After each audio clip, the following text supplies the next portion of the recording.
Avant de passer à la partie plus médicale et scientifique de cette matinée, je voudrais en quelques mots vous parler de l'Institut dans lequel vous vous trouvez, que vous connaissez déjà pour certains, et vous dire que notre Institut a décidé de s'attaquer à une grande question, une double question.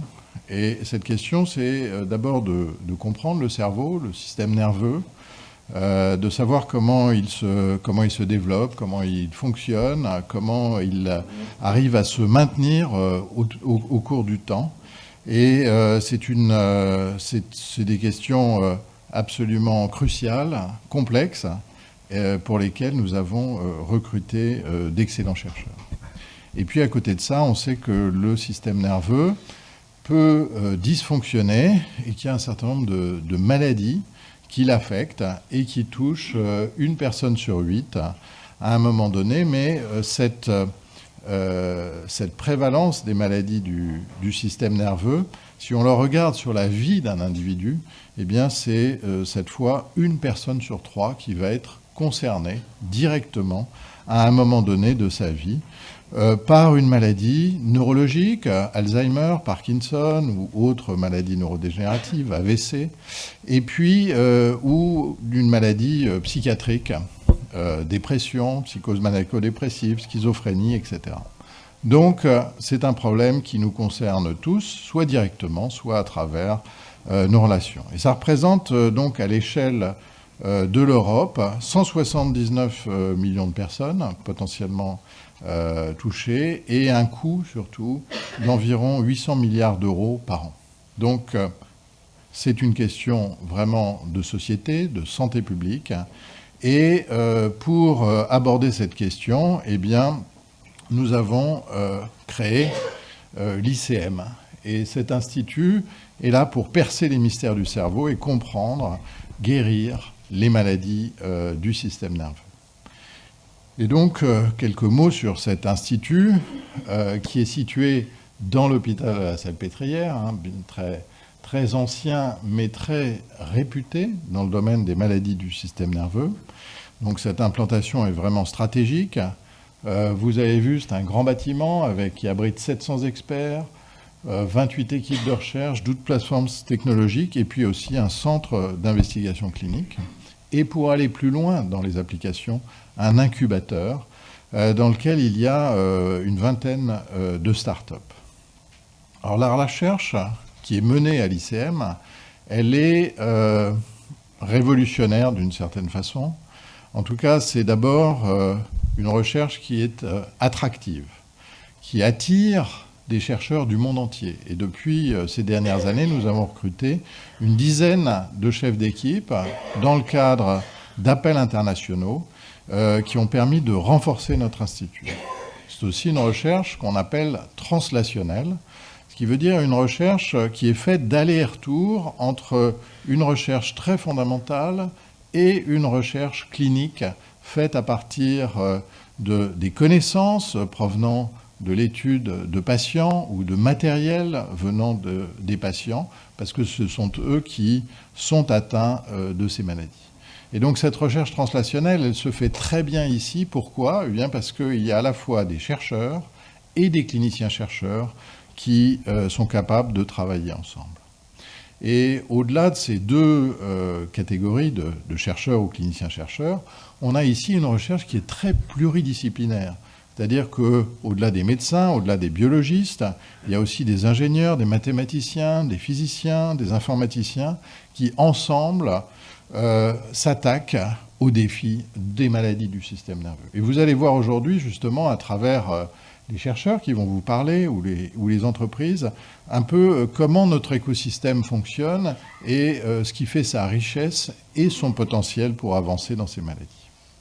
Cette recherche, elle est aussi transversale parce qu'on s'attaque à différentes maladies et souvent, ce qu'on observe, un nouveau mécanisme dans une maladie peut éclairer sur une autre maladie. Donc c'est un dialogue aussi entre des équipes spécialisées. Et c'est bien sûr une recherche innovante et qui a la volonté d'aller vers les applications, de ne pas s'arrêter au stade de la recherche fondamentale, mais d'aller plus loin et de développer des applications qui peuvent d'ailleurs se développer en partenariat avec les startups de l'incubateur. C'est vraiment ça l'esprit de l'ICM. Alors l'ICM est tout nouveau, mais il est déjà internationalement reconnu. Il est reconnu dans le monde entier et il a des collaborations institutionnelles avec un certain nombre d'instituts prestigieux à travers le monde. Et vous voyez, environ 300 collaborations, c'est considérable. Alors, quelles sont ces missions de façon un peu plus précise ? Eh bien, d'abord, je vous l'avais dit, c'est s'attaquer au cerveau et comprendre comment il fonctionne, comprendre ses mécanismes intimes, comprendre comment se développe la pensée, le langage, les émotions, comment est-ce que tout ça fonctionne dans notre cerveau et est adapté à l'environnement. Donc la plasticité est une question importante aussi. Et puis, il y a tout ce qui concerne les maladies, et d'abord leur diagnostic. Est-ce qu'il y a des facteurs de risque ? Est-ce qu'on peut agir sur ces facteurs de risque ? Comment est-ce qu'on peut améliorer le diagnostic ?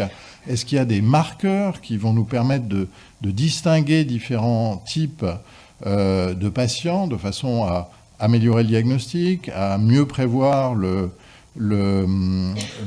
pronostic, c'est-à-dire l'évolution de la maladie, et donc finalement aller vers ce qu'on appelle une médecine de précision, qui va pouvoir proposer des traitements adaptés à chaque type de patient. Donc tout ça nécessite évidemment de trouver de nouvelles solutions thérapeutiques et donc d'identifier des cibles et d'être capable de développer des molécules qui ralentissent la progression de la maladie ou qui peuvent la stopper. Donc on est dans une phase où il existe de nombreux espoirs. Il y a aussi un passé d'échecs dans le domaine des maladies du système nerveux, parce qu'elles sont très complexes. Mais je pense qu'en mettant ensemble toutes ces connaissances et tout le talent de nos chercheurs, nous allons arriver à franchir des étapes nouvelles.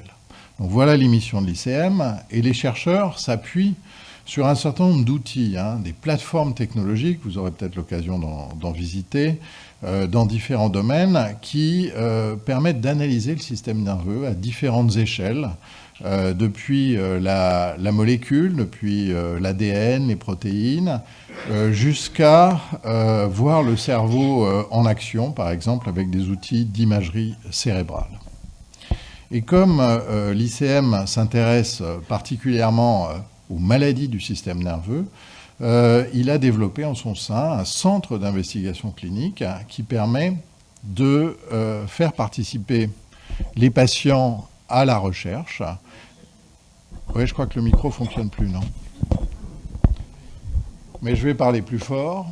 Et donc, grâce à ce centre d'investigation clinique, les patients peuvent participer à la recherche, à la fois pour comprendre les maladies, mais aussi pour tester de nouvelles thérapeutiques. Et vous voyez que dans cet environnement, il y a du personnel très spécialisé, il y a toutes les garanties des procédures qui sont faites dans le cadre de ces essais, et que ça représente une centaine de protocoles de recherche qui sont menés en parallèle au sein de l'Institut. Et puis la dernière pièce de ce puzzle, de notre écosystème, c'est l'incubateur qui est situé au 2e étage de notre bâtiment, accueille des startups qui peuvent être nées de recherches menées à l'Institut ou bien à l'extérieur, mais qui viennent ici pour travailler avec nos équipes de recherche. Ah, ça remarche. Et pour donc accélérer le développement des applications. Et ces entreprises ont été extrêmement performantes puisqu'elles ont pu lever des fonds de l'ordre de 130 millions d'euros pour se développer. Elles ont créé 300 emplois et puis surtout, elles ont mené un certain nombre de projets de recherche qui sont arrivés à des applications. Et vous allez, dans la dernière partie de cette matinée, voir un exemple d'une application avec un jeu vidéo qui n'est pas seulement un jeu, mais qui est là pour permettre de rééduquer les patients.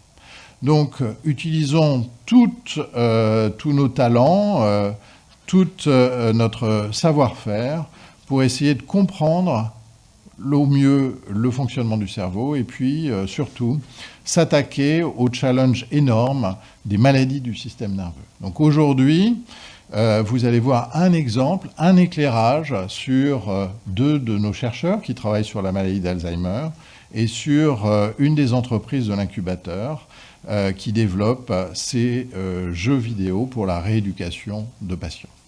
Donc voilà quelques mots pour vous planter le contexte de l'ICM. Maintenant que le micro marche, je vais pouvoir passer la parole aux chercheurs qui sont venus vous parler, et au premier rang desquels Marie-Claude Potier, qui est un chercheur qui dirige ici une équipe spécialisée dans la maladie d'Alzheimer et qui va vous faire un exposé sur les connaissances actuelles et les pistes à suivre.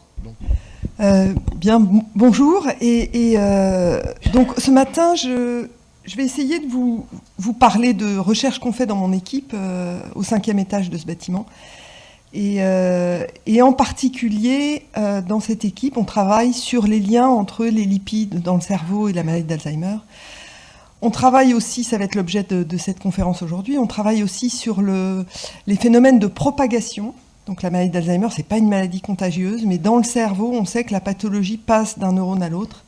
Et on travaille sur les mécanismes de cette propagation pour, évidemment, trouver un moyen de l'arrêter, de la ralentir, voire de l'arrêter.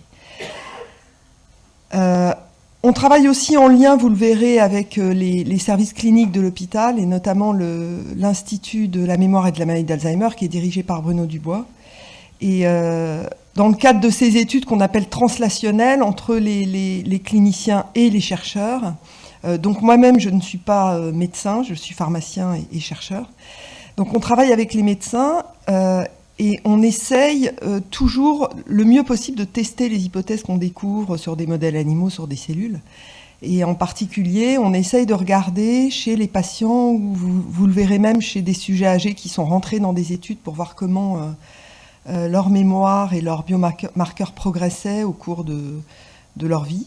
Donc on essaye toujours de voir si dans les fluides, ce qu'on appelle les fluides biologiques, c'est-à-dire le sang, le liquide phallorachidien, l'imagerie, est-ce qu'on peut voir des relations entre ce qu'on peut détecter et nos hypothèses de recherche et comment faire avancer ces hypothèses. Et donc toujours de garder le lien entre la clinique et la recherche fondamentale. Donc cholestérol, vous connaissez peut-être pas les liens entre le cholestérol et la maladie d'Alzheimer, peut-être mieux les liens entre l'apolipoprotéine E et la maladie d'Alzheimer, parce qu'il y a un facteur de risque dont vous avez peut-être entendu parler qui s'appelle ApoE4, qui est un facteur de risque important de la maladie, et je vais essayer de vous expliquer pourquoi.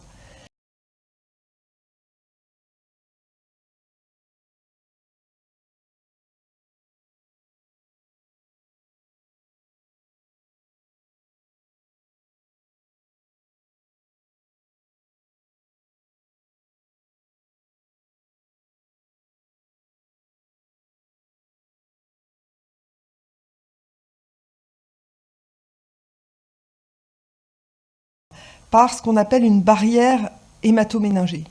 Et cette barrière hématoméningée, elle laisse passer un certain nombre de choses, mais sélectionne très bien, à la fois dans un sens, c'est-à-dire de la périphérie vers le cerveau, mais aussi du cerveau vers l'extérieur.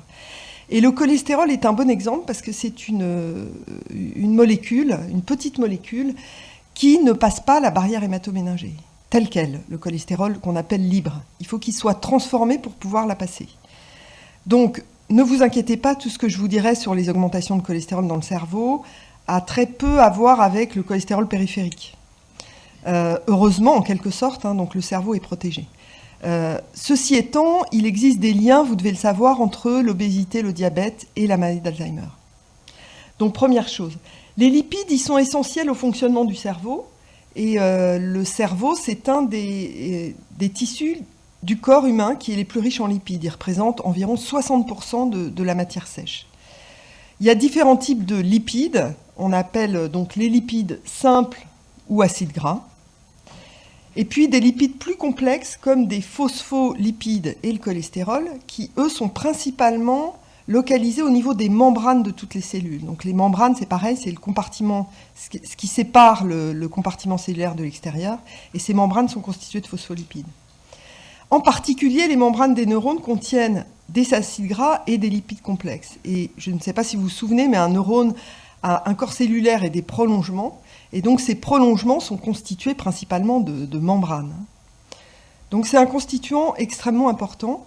Le cholestérol, donc vous voyez sa structure chimique, c'est ce qu'on peut appeler une petite molécule chimique. C'est le composant majeur des membranes cellulaires et il assure à la fois la stabilité et le maintien des structures puisqu'il s'intercale entre les phospholipides. Donc la membrane cellulaire, finalement, c'est une bicouche lipidique. Donc il y a 2 phospholipides et au milieu, il y a d'autres petites molécules, dont le cholestérol.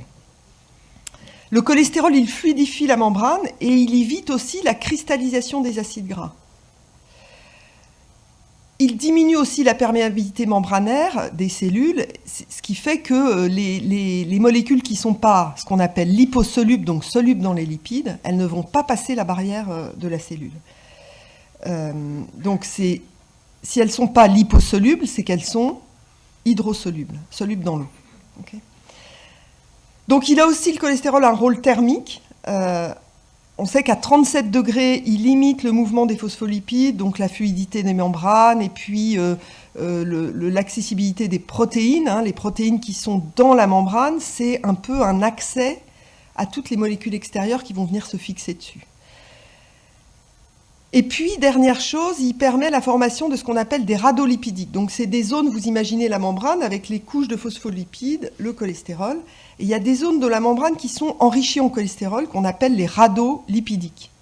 Et ces radolipidiques, c'est un peu des plateformes d'internalisation de tout un tas de choses qui viennent de l'extérieur. Et vous allez le voir, en particulier une protéine importante dans l'Alzheimer.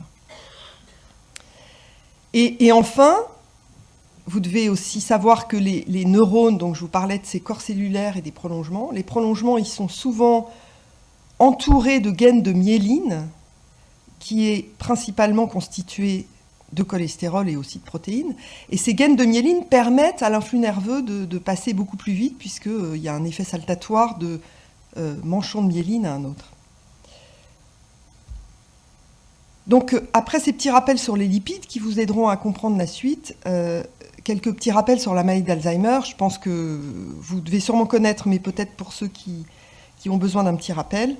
Donc, la maladie d'Alzheimer est caractérisée, elle a été caractérisée par Alois Alzheimer il y a plus de 100 ans, et elle est caractérisée par la présence de 2 lésions dans le cerveau. On a une lésion extracellulaire qu'on appelle la pathologie amyloïde, donc c'est des dépôts amyloïdes. Vous les voyez ici, ça c'est une coupe de cerveau humain post-mortem d'une personne qui est décédée de la maladie d'Alzheimer. Donc vous voyez marqué en violet ici les noyaux des neurones, des cellules. Et vous voyez ici une plaque amyloïde avec un cœur très dense et entouré d'un anneau. Et ces plaques amyloïdes, vous le voyez, elles sont importantes en taille, elles sont plus grosses qu'une cellule, elles sont à l'extérieur, donc extracellulaires, dans ce qu'on appelle le parenchyme du cerveau. Et ces plaques amyloïdes sont principalement constituées de peptides, de petits morceaux de protéines amyloïdes bêta. Alors d'où viennent ces peptides amyloïdes bêta? Ils sont produits à partir d'une protéine qu'on appelle APP pour amyloïde précurseur protéine, la protéine précurseur de l'amyloïde. Vous la voyez ici, et donc on en revient ici à la membrane des cellules. Donc voilà une membrane cellulaire, et vous voyez cette protéine APP, c'est une protéine qu'on appelle transmembranaire. Donc elle traverse la membrane avec une partie qui est extracellulaire, à l'extérieur de la cellule, une partie transmembranaire et une partie à l'intérieur de la cellule. Et en vert, j'ai représenté ici le peptide amyloïde. Donc c'est ce peptide amyloïde qui va s'accumuler dans ces plaques amyloïdes. Donc vous me direz, comment est-il formé? Vous voyez qu'à partir de cette protéine précurseur, il faut qu'il y ait l'intervention de 2 types d'enzymes.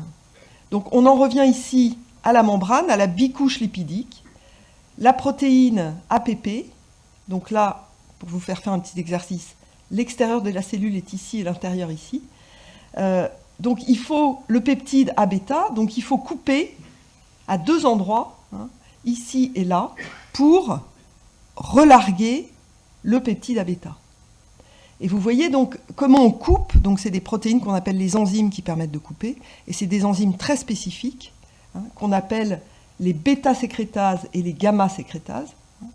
Et donc ces enzymes permettent de, dans le cas pathologique, de relarguer ce peptide A-bêta.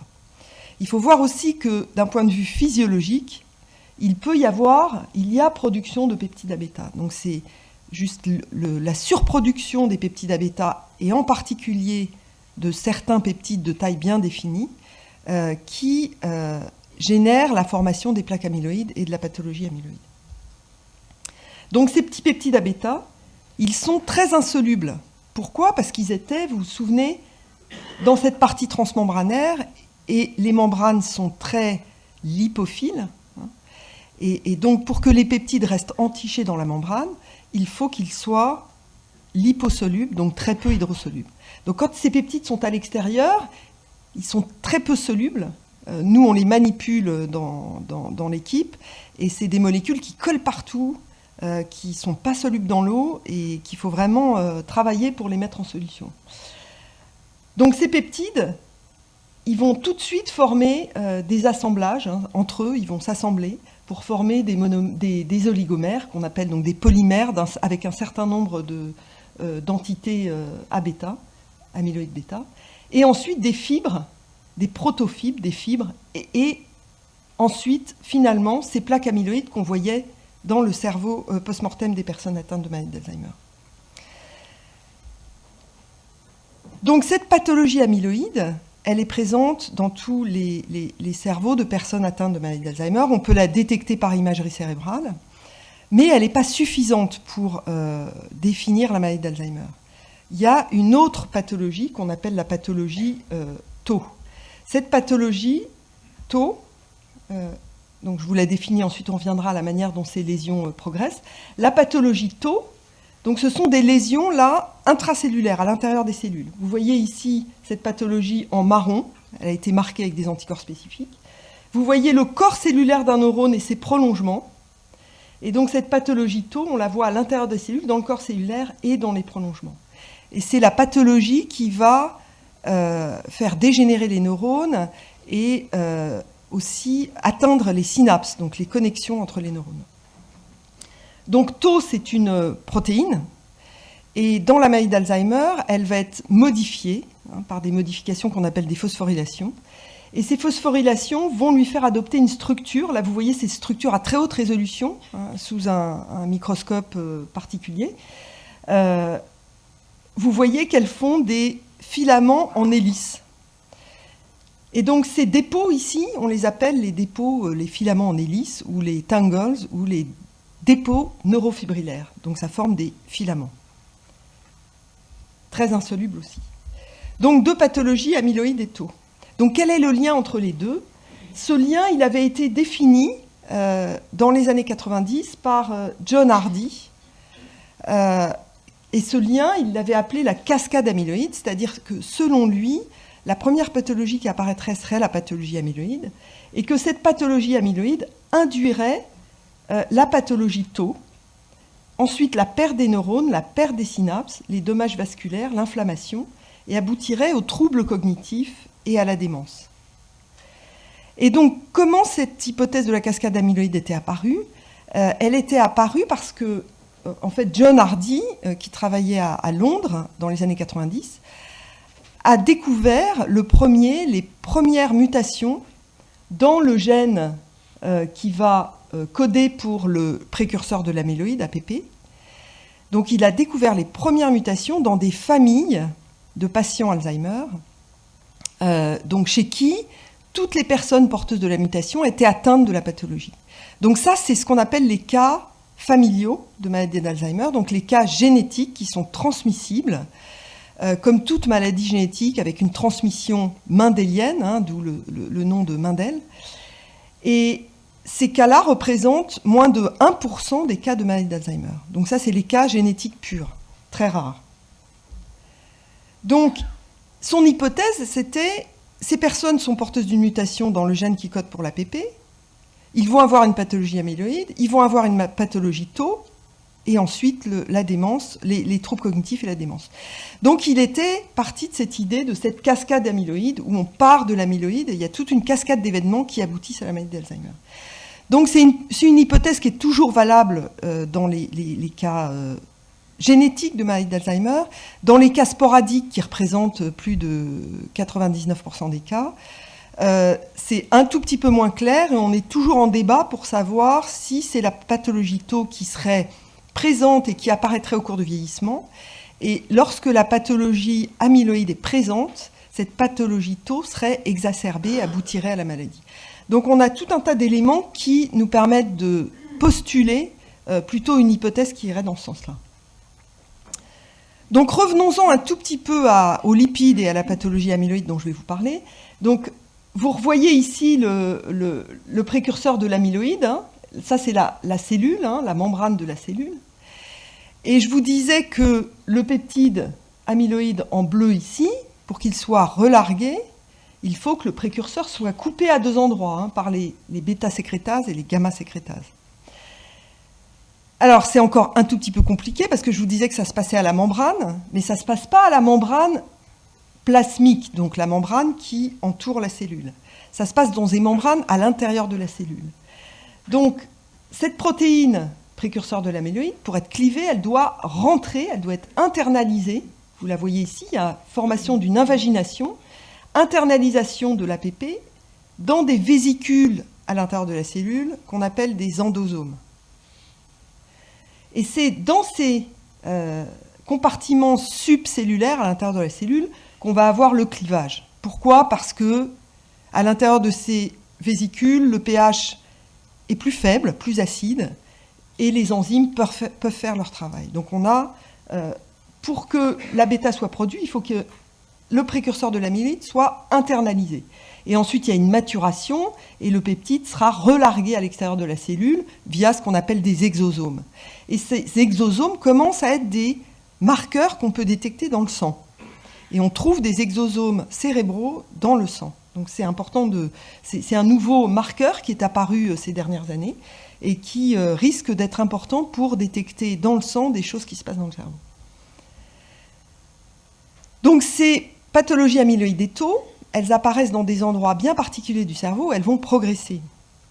Et ces deux pathologies ne progressent pas de la même manière, elles n'apparaissent pas au même endroit.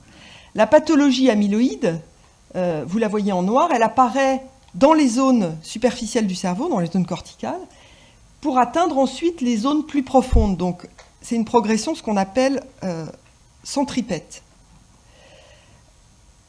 Le docteur, donc le professeur Thal, avait défini 5 stades de cette pathologie amyloïde, donc les stades de Thal 1, 2, 3, 4, 5. Et c'est ce qui permet de quantifier la pathologie amyloïde lorsqu'on examine des cerveaux post-mortem. La pathologie tau, les stades ont été définis par Ecobrac. Donc c'est une personne qui travaille donc en Allemagne. Vous le voyez ici, il y a quelques mois, il était venu regarder des cas avec Charles Dukertz, qui dirige le département de neuropathologie ici sur le site de la Salpêtrière. Et donc, 6 stades de Braak pour définir la pathologie tau. Et vous le voyez, hein, en marron, elle démarre plutôt au niveau du cortex entorhinal de l'hippocampe, et elle va ensuite progresser dans les couches superficielles du cortex, donc une progression centrifuge. Voilà, donc... Ah, le film saute un peu, zut. C'est une expérience qu'on a réalisée ici avec Charles Dukertz, où on a pu clarifier un morceau de cerveau post-mortem de personnes atteintes de maladie d'Alzheimer. Et donc on voit le marquage en bleu des plaques amyloïdes, en vert de la pathologie tau, et en rouge, c'est ce qu'on appelle les neurofilaments, qui permettent de repérer tous les prolongements des neurones dans le cerveau. Donc vous voyez, au final, ici on a un cerveau donc, au stade ultime de la pathologie, où on voit des quantités importantes de dépôts amyloïdes, de pathologie tau en vert, qui évidemment atteignent et font dégénérer les synapses et éventuellement les cellules. Alors, encore deux petites définitions, puis après je vous parle du cholestérol. Donc, les formes familiales, je vous en parlais, c'est moins de 1% des cas. Et vous voyez ici les mutations, où est-ce qu'on les trouve? Donc, on les trouve dans le gène qui code pour la protéine précurseur de l'amyloïde, APP.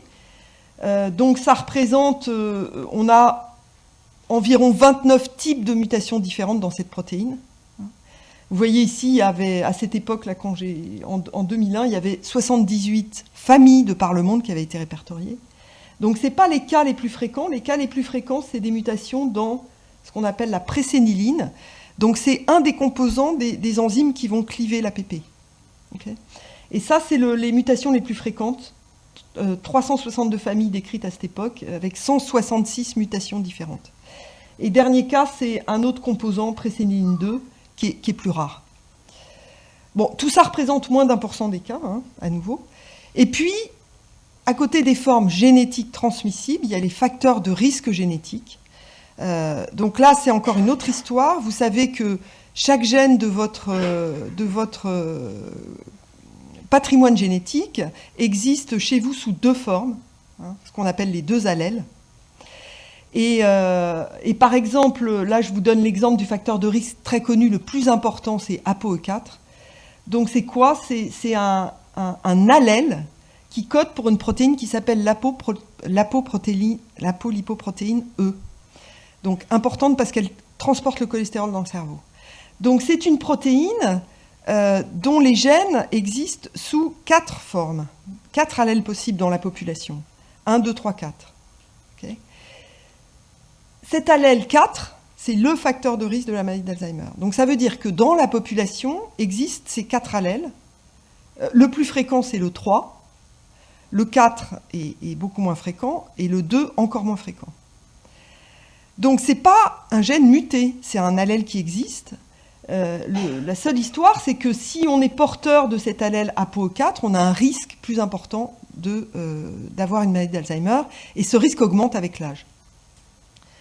Donc, pour vous donner une idée, la fréquence de la maladie d'Alzheimer, chez les personnes qui ne portent pas cet allèle ApoE4, elle est de 20%, avec un âge moyen d'apparition des signes cliniques autour de 84 ans, alors que chez les porteurs hétérozygotes, donc ils ont un allèle ApoE4 et un autre 3 ou 2, 47% de fréquence de maladie d'Alzheimer, avec un âge d'apparition de 76 ans.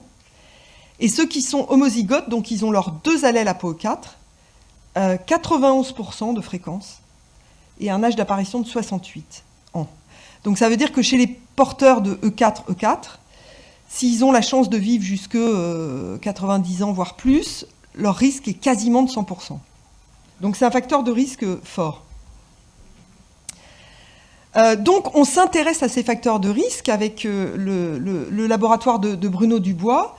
Vous avez peut-être entendu parler sur des newsletters de l'ICM de cette cohorte InSight, Investigation of Alzheimer Predictor. Donc là, on va travailler sur des personnes d'un certain âge, mais qui n'ont aucune pathologie, aucun signe clinique de la maladie d'Alzheimer. Donc cette cohorte, c'est 321 sujets de plus de 70 ans qui vont être suivis pendant 7 ans. Donc étude monocentrique, ça veut dire que c'est sur un seul centre, c'est ici, à la Salpêtrière. C'est des sujets sans déficit cognitif sur lesquels on va réaliser de l'imagerie IRM, PET amyloïde avec le amyloïde et FDG.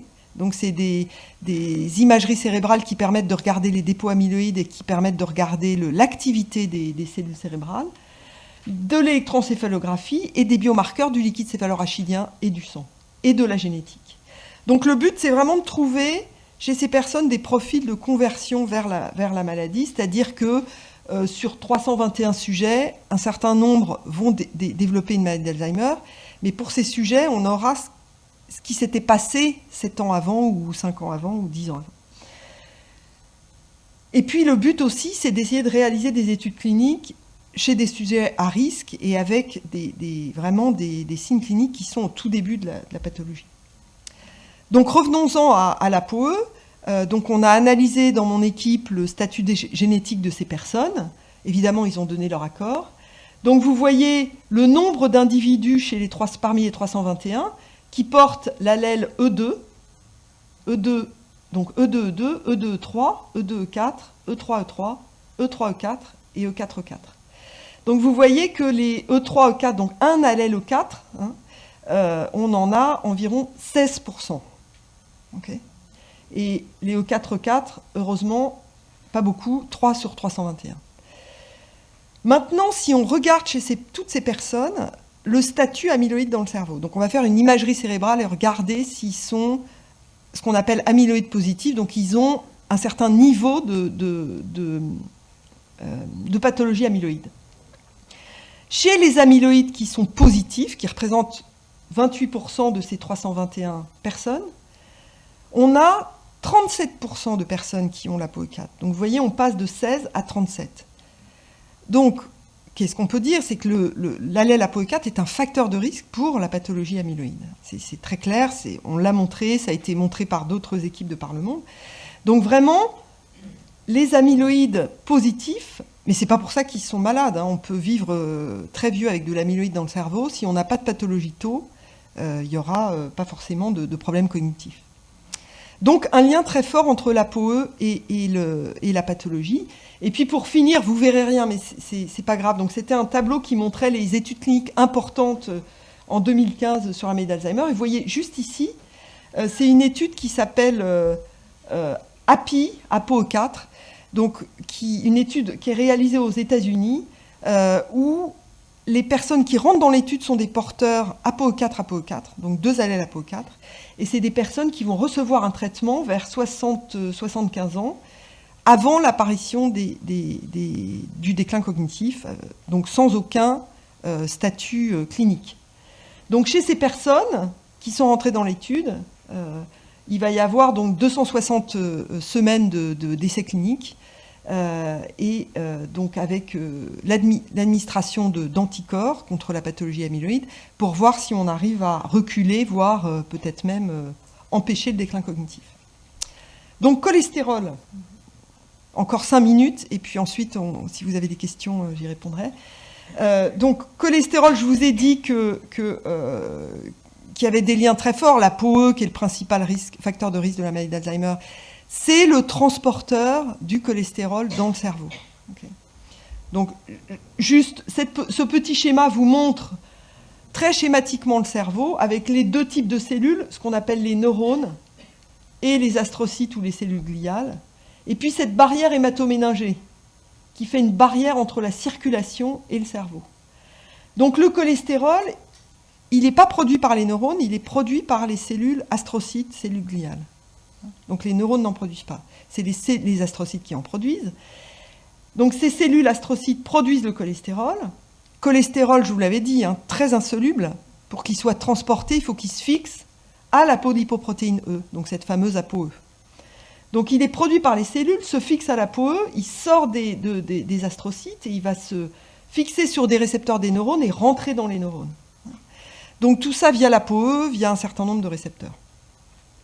Et puis, si vraiment les taux de cholestérol sont trop élevés dans le cerveau, donc le cholestérol est très régulé, mais s'ils sont trop élevés, pour s'en débarrasser, il va falloir transformer le cholestérol en ce qu'on appelle 24S-cholestérol, grâce à une protéine qui est une enzyme, qui rajoute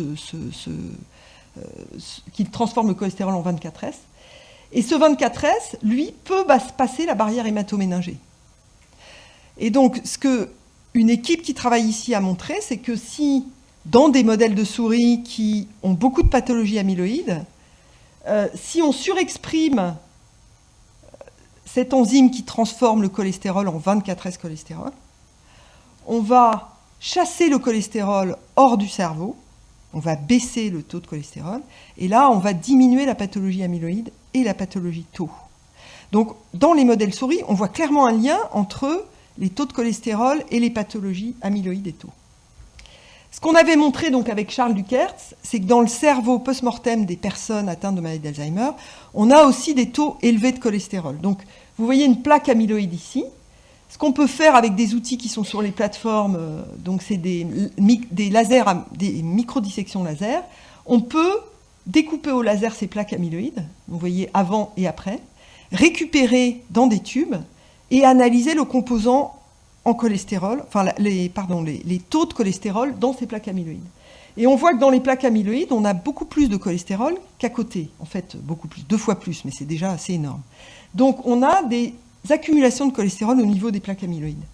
Et puis on peut aussi prendre des coupes post-mortem de personnes, de patients qui sont décédés de maladie d'Alzheimer, et mettre ces coupes sur une machine qui s'appelle un spectromètre de masse, pour repérer le cholestérol directement sur la coupe. Et là, on voit un cas contrôle et un cas Alzheimer, et on voit qu'on a beaucoup plus de cholestérol dans certaines couches du cerveau, hein, le cholestérol étant en bleu. Donc plus de cholestérol dans le cerveau. Maintenant, dans mon équipe, on a cherché à comprendre pourquoi. Est-ce que lorsqu'on augmente le cholestérol au niveau de la membrane de la cellule, qu'est-ce que ça va faire sur l'internalisation de l'APP et la sécrétion des peptides? Donc on a analysé tout ça en détail avec des modèles cellulaires. Il y a eu un étudiant très doué qui a travaillé là-dessus. Donc là, c'est un modèle cellulaire, c'est des petites cellules rondes. On voit l'APP en vert, la situation contrôle. Donc on en voit surtout à l'intérieur de la cellule, un petit peu sur la membrane. Le noir, c'est le noyau, il n'y a pas d'APP dans le noyau. Quand on diminue moins 40% le cholestérol à la membrane, qu'est-ce que vous voyez? Vous voyez beaucoup plus d'APP qui s'accumulent à la membrane. Quand on l'augmente, on en a plus à l'intérieur. Donc quand on module le cholestérol membranaire, on module l'internalisation de cet APP. Et vous me direz, qu'est-ce que ça peut faire? Ça fait que la production de peptides amyloïdes de différentes tailles, 40, 42, est augmentée. Donc quand on augmente le cholestérol à la membrane des cellules, on fait rentrer l'APP, et cet APP est clivé par ces enzymes et sécrété, donc production d'A-bêta, de peptides A-bêta qui vont former la pathologie amyloïde. Voilà, donc je vais peut-être m'arrêter ici, juste pour conclure. Donc, le cholestérol de la membrane, il régule l'internalisation de l'APP, la sécrétion des peptides amyloïdes, donc la pathologie amyloïde. Et actuellement, pour aller encore plus loin dans le mécanisme et essayer de contrer cette interaction entre le cholestérol et l'APP, on travaille sur un site de liaison du cholestérol sur l'APP.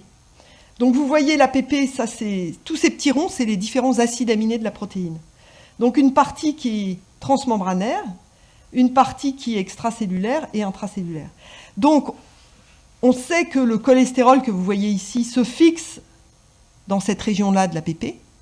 Et pour le montrer, on va muter artificiellement chaque position ici, chaque petit rond, chaque acide aminé, on va le changer pour voir si on change quelque chose sur l'interaction entre cette protéine et le cholestérol.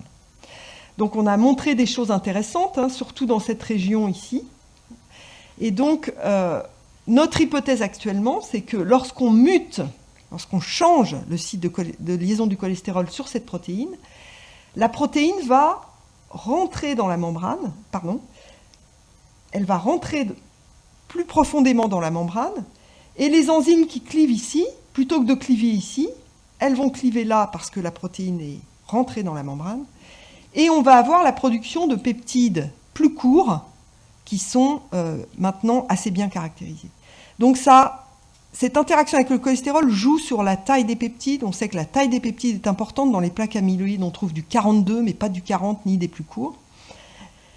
Donc on est en train d'essayer de comprendre les liens entre ces interactions et finalement, si on arrive à faire une souris qui est mutante dans ce site de liaison, est-ce qu'elle va produire de la pathologie amyloïde autant que les autres? Donc c'est vraiment la question qu'on se pose actuellement.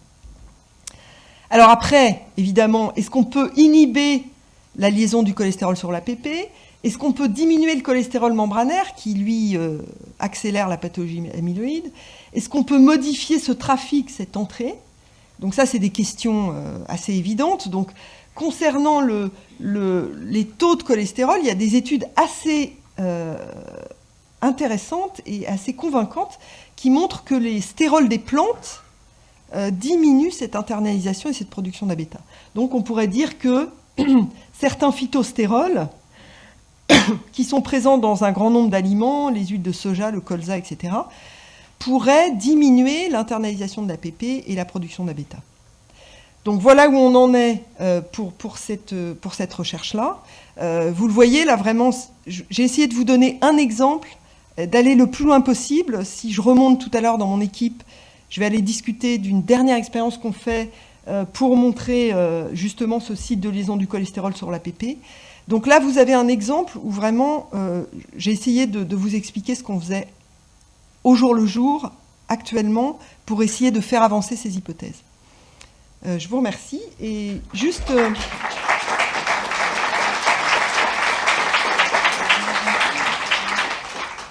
Et donc évidemment, la liste des personnes qui ont particulièrement travaillé sur ces travaux, dans ces travaux en gras, hein, en noir, et puis toutes les personnes de l'Institut de la mémoire et de la maladie d'Alzheimer, Bruno Dubois et l'équipe de Marie Sarrazin qui est maintenant à l'hôpital Sainte-Anne. Et évidemment, tous les financeurs, donc l'ICM, l'Agence nationale de la recherche, et les fondations, les laboratoires pharmaceutiques qui nous aident et qui nous accompagnent dans ces études. Bonjour, Daniel Jean-Blanc. La question que je voulais poser concerne les protéines tau que vous considérez comme facteur déclenchant en fait de la maladie à son stade précoce. Est-ce que vous avez une hypothèse pour savoir quelle est la raison de l'apparition de ces protéines tau? La deuxième question, il est question dans la presse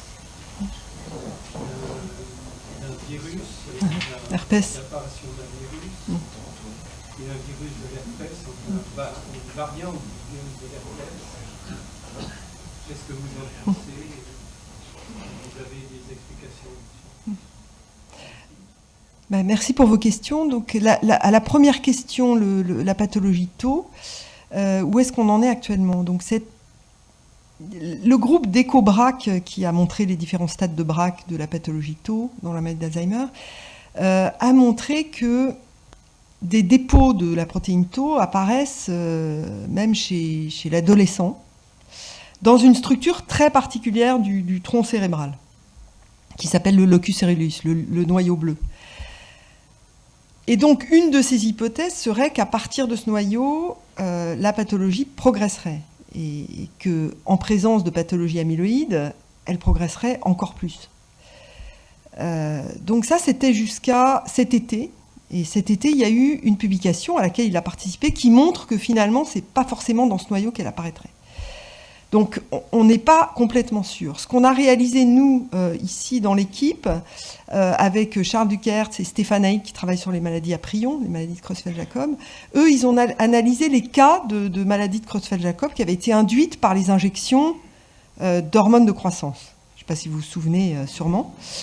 Et donc, chez ces personnes qui étaient décédées de maladies de Creutzfeldt-Jakob, l'analyse des cerveaux a permis de voir que certaines d'entre elles avaient de la pathologie amyloïde, qui en fait avait été transmise par les injections d'hormones de croissance. Mais en aucun cas, ils ne retrouvaient de pathologie tau.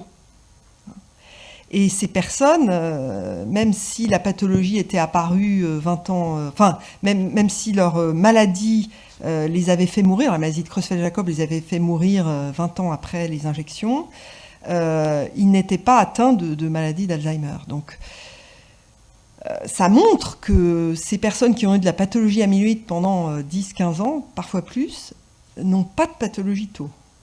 D'accord ?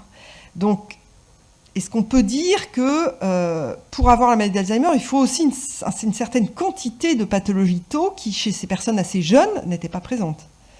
Donc, vous voyez, on essaye de progresser dans les hypothèses. Il faut vous rappeler quand même que ces pathologies amyloïdes tau, on les observe à la fin.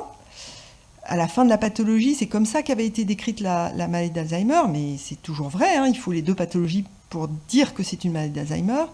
Maintenant, on a des études en cours et on essaye de comprendre comment ces deux pathologies interviennent.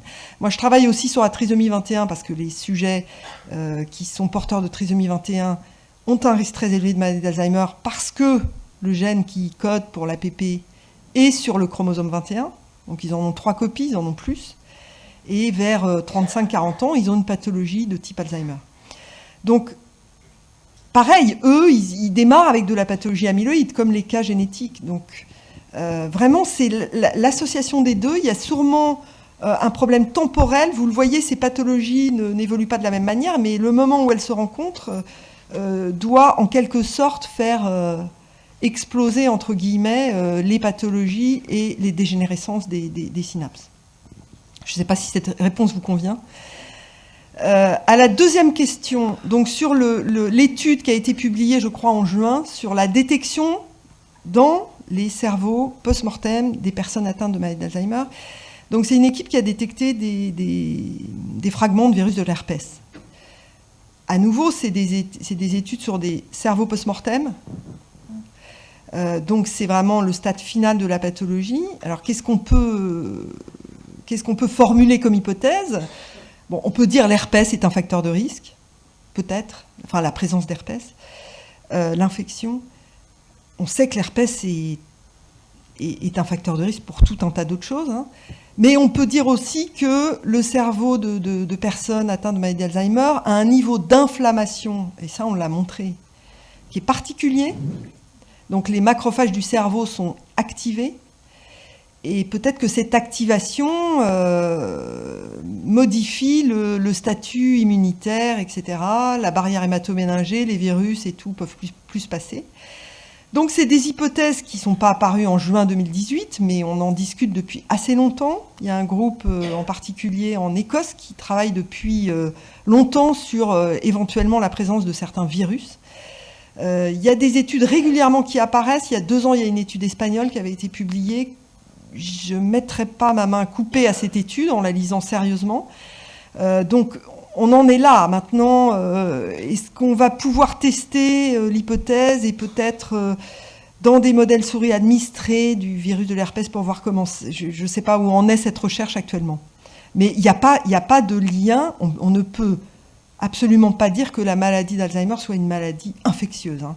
Ça, je pense que la réponse est non, hein. Oui, est-ce que quand on a un taux trop élevé de cholestérol, est-ce qu'on a plus de chances dans le sang, est-ce qu'on a plus de chances de développer la maladie d'Alzheimer ? Je parlerais plutôt de risque. Mais c'est vrai que dans les probabilités, on parle toujours de chance, mais j'essaye de me forcer à parler de risque. Parce que, vous vous souvenez sans doute des études qui avaient montré que chez les personnes qui prennent des statines, qui ont des taux de cholestérol trop élevés et qui prennent des statines, le risque de maladie d'Alzheimer est plus faible. Donc ça, c'est des études qui datent d'il y a assez longtemps. Et évidemment, ces études avaient suscité l'attention des chercheurs dans le domaine. Et il y avait des essais cliniques qui avaient été réalisés chez des personnes atteintes de maladie d'Alzheimer avec un traitement statine. Ces études, chez les personnes atteintes avec déficit cognitif, n'ont pas produit de résultats positifs. Après, il y a eu des études faites chez des personnes en début, stade précoce de la maladie. Les résultats ne sont pas complètement clairs pour une raison que vous comprendrez maintenant que je vous ai expliqué ce qu'était la barrière hématoméningée. C'est que parmi les statines, il y en a qui passent la barrière hématoméningée et d'autres qui ne la passent pas. Donc si on a un effet qui vient de la périphérie, on ne sait pas trop. Mais ce qu'on peut prédire tout de même, c'est que l'état vasculaire du cerveau joue un rôle dans la pathologie amyloïde et peut-être tôt, au moins la pathologie amyloïde. Donc on peut dire que les facteurs vasculaires sont importants. Et d'ailleurs, c'est sans doute une des raisons pour lesquelles l'incidence de la maladie d'Alzheimer est en train de diminuer, sans doute parce que les risques cardiovasculaires sont mieux contrôlés. Donc les taux de cholestérol dans le sang élevés, il n'y a pas de lien direct, hein. Après, l'obésité, diabète, sont quand même des facteurs de risque. Voilà.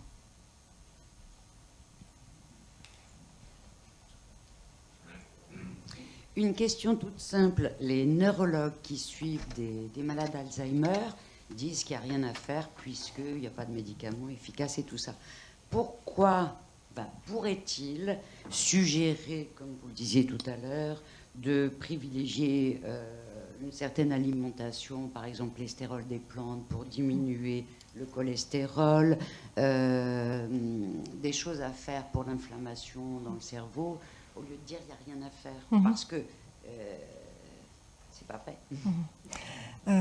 Alors moi je ne suis pas clinicienne, mais pour avoir pas mal parlé, discuté sciences, cliniques avec les cliniciens qui sont sur le site, alors ici je sais pas s'ils disent vraiment qu'il n'y a rien à faire, parce qu'il y a toujours quand même des choses à faire d'un point de vue cognitif, hein. Ça c'est sûr. Après, d'un point de vue régime, contrôle de tout ce qui est périphérique, vasculaire, tension, etc., je pense que ça, c'est clair que c'est important. D'un point de vue régime, donc je vous disais les stérols des plantes, mais ça, il va falloir le montrer, parce qu'on sait que si on en a trop, c'est pas bon non plus. Donc c'est toujours pareil, la nutrition, c'est un pan de la recherche qui va se développer, mais qui est sûrement important, hein. Malheureusement, on n'a pas encore assez de précision, il faut rester toujours prudent. Donc voilà, c'est vrai que maintenant, avec le déremboursement du seul médicament, ça pose aussi un problème. On essaye de se battre pour que peut-être ces décisions soient un peu remises en cause. Mais cet été, il y a quand même eu au Congrès international sur la maladie d'Alzheimer qui a eu lieu à Chicago, l'annonce de résultats qui commencent à être positifs sur des essais cliniques avec des anticorps. Donc je pense qu'on n'est peut-être pas à une année zéro, mais peut-être qu'il y a des espoirs. C'est-à-dire qu'on a beaucoup d'échecs dans les essais cliniques, mais ces échecs nous font apprendre.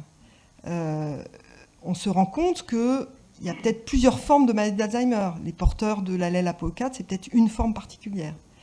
Et la difficulté des autres formes, qui sont ni génétiques, ni avec des facteurs de risque génétiques forts, c'est qu'on ne connaît pas l'étiologie, donc l'origine de la maladie.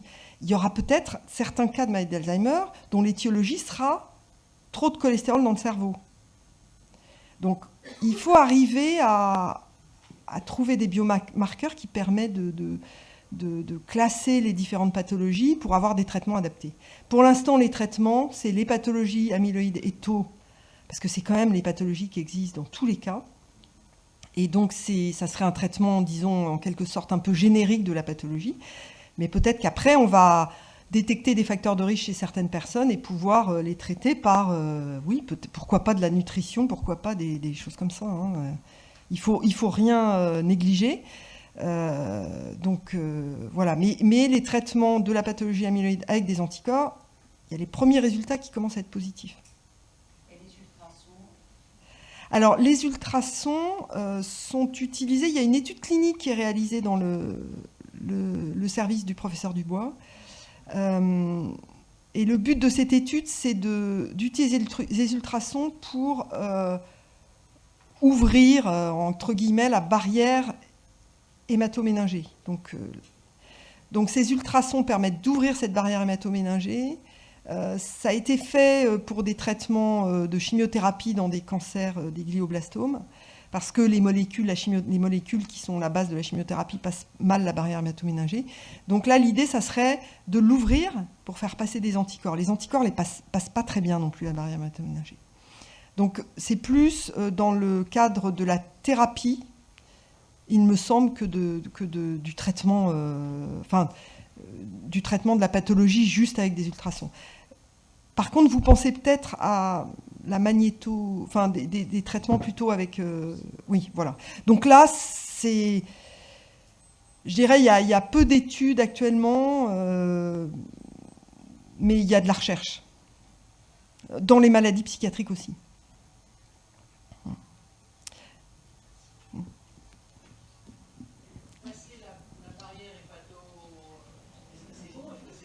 La barrière hémato-méningée, ça dépend pourquoi.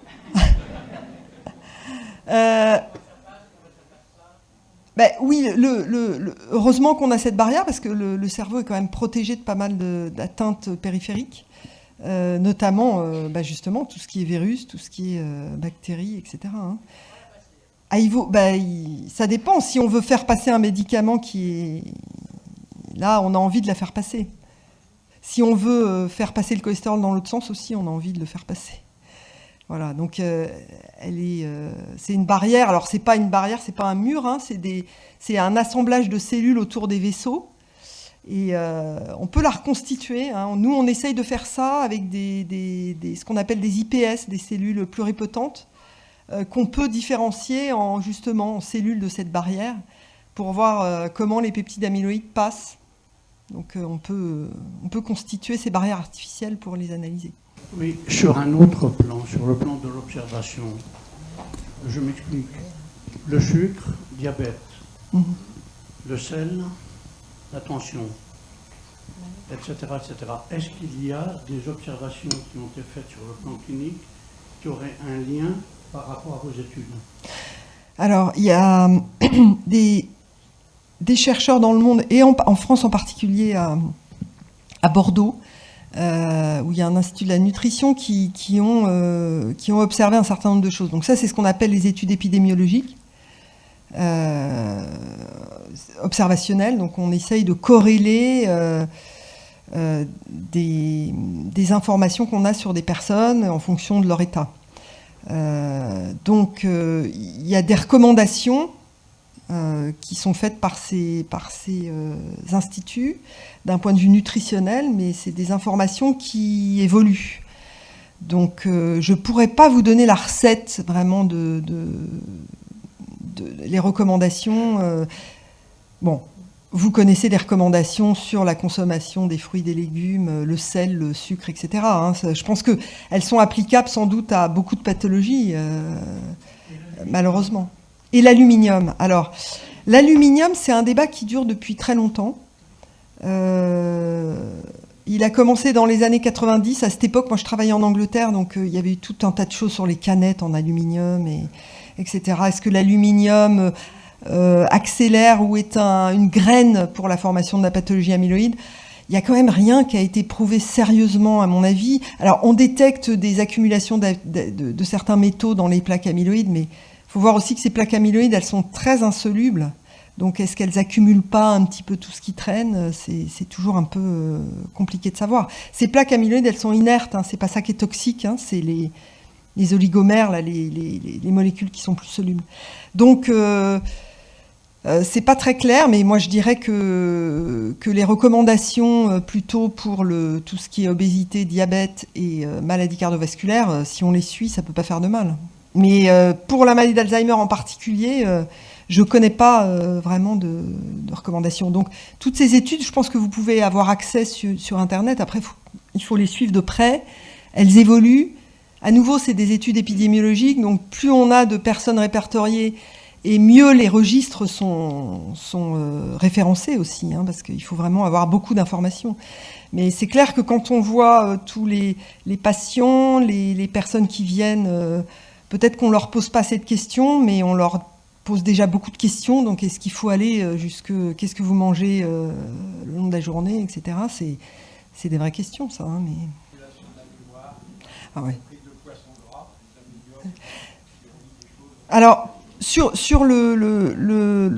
merci pour cette question, sur la partie stimulation, c'est clair, hein, parce que même d'un point de vue traitement ou proposition, il y a évidemment tous les traitements orthophonistes, plus de stimulation avec des exercices assez bien décrits. Et je crois que vous le verrez avec la start-up vers la fin. Mais donc la partie stimulation cognitive, on sait que le risque est plus faible de maladie d'Alzheimer plus le niveau d'éducation et d'études augmente. Hein. Voilà. Et après, excusez-moi, j'ai oublié l'exercice physique. Bon, l'exercice physique, ça va aussi dans le sens problèmes cardiovasculaires, etc. Enfin, c'est un tout, hein, mais voilà, je pense que l'exercice physique, évidemment, pour l'irrigation du cerveau est important, hein, ça c'est clair. Et les facteurs vasculaires, à nouveau, sont importants. Pour éliminer la bêta, éliminer tout un tas de choses. Donc. Est-ce que c'est pas plus l'entraînement tout au long de sa vie pour garder les aptitudes cognitives que le niveau d'études dans le passé? Voilà, alors après on peut dire que le niveau d'études, c'est aussi un entraînement. Ça dépend quelles études, ça dépend. Enfin, tout ça, c'est l'épidémiologie, c'est des informations qu'on a. Est-ce qu'on a exactement c'est un niveau d'étude, donc après, quel type d'étude, comment on fait ça travailler son cerveau? Je pense qu'on n'en est qu'au début, mais c'est clair que... Enfin, vous vous en rendez compte. Moi, je sais que je viens à vélo tous les matins. Quand j'arrive, j'ai pas besoin de café. Bon, le cerveau fonctionne. C'est des choses un peu naturelles à comprendre. Voilà. Le sommeil. Ah. Est-ce que j'ai encore 30 secondes? Ouais, 30 secondes. Donc le sommeil peut... Ah, les apnées du sommeil. Les apnées du sommeil, c'est sûr qu'il faut les contrôler pour plein de choses. Hein, mais, et après, la relation sommeil-maladie d'Alzheimer, c'est pas la même chose que sommeil et maladie de Parkinson. Je sais pas si vous avez suivi les études qui montrent que des troubles du sommeil peuvent être annonciateurs de troubles de type Parkinson. Dans la maladie d'Alzheimer, je pense pas que ça soit aussi clair. En tout cas, comme moyen de détecter la pathologie. Voilà. Mais c'est sûr que les troubles du sommeil sont un problème pour plein d'autres choses. Merci. Bonjour à tous, donc, je suis Stanley Durleman. Je dirige ici une des 25 équipes de l'ICM, qui est un petit peu atypique dans le paysage, puisque c'est une équipe qui comporte essentiellement des mathématiciens et des informaticiens. Alors, ça peut vous paraître un petit peu incongru, mais ce que je vais essayer de vous montrer ce matin, c'est finalement que le mariage entre des sciences qui, a priori, n'ont rien à faire ensemble, qui sont les maths et l'informatique, ont en fait pas mal de choses à dire et à faire avec la médecine, et la neurologie en particulier. Donc peut-être avant d'entamer et de rentrer dans le vif du sujet, ce que je voulais vous montrer, c'est cette carte que vous connaissez peut-être, c'est la proportion des gens de plus de 60 ans dans le monde en 2012. Donc plus c'est foncé, plus il y en a. Donc ça, c'est la situation du monde en 2012, et voilà ce qu'elle sera en 2050. Donc le vieillissement de la population en général dans les pays développés, mais pas seulement, dans aussi un nombre de pays en voie de développement, est un problème de santé publique majeur, parce que, vous le savez aussi, l'âge est un des premiers facteurs de risque pour beaucoup de pathologies, et notamment des pathologies neurologiques. Première maladie neurodégénérative, la maladie d'Alzheimer, donc est la cause la plus fréquente de troubles cognitifs, et donc elle est présente entre 50 et 60% des cas, et la prévalence ne cesse d'augmenter en fonction de l'âge. Donc on estime, c'est des chiffres qui sont sujets à débat, mais qu'on aura à peu près 5 millions de nouveaux cas de malades atteints de la maladie d'Alzheimer par an dans les prochaines années. Face à ce constat alarmant, bien sûr, les pouvoirs publics et les industries pharmaceutiques ne sont pas restés les bras ballants.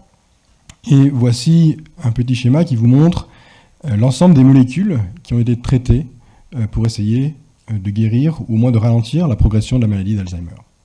Donc ne cherchez pas, ce n'est pas la peine de lire en détail.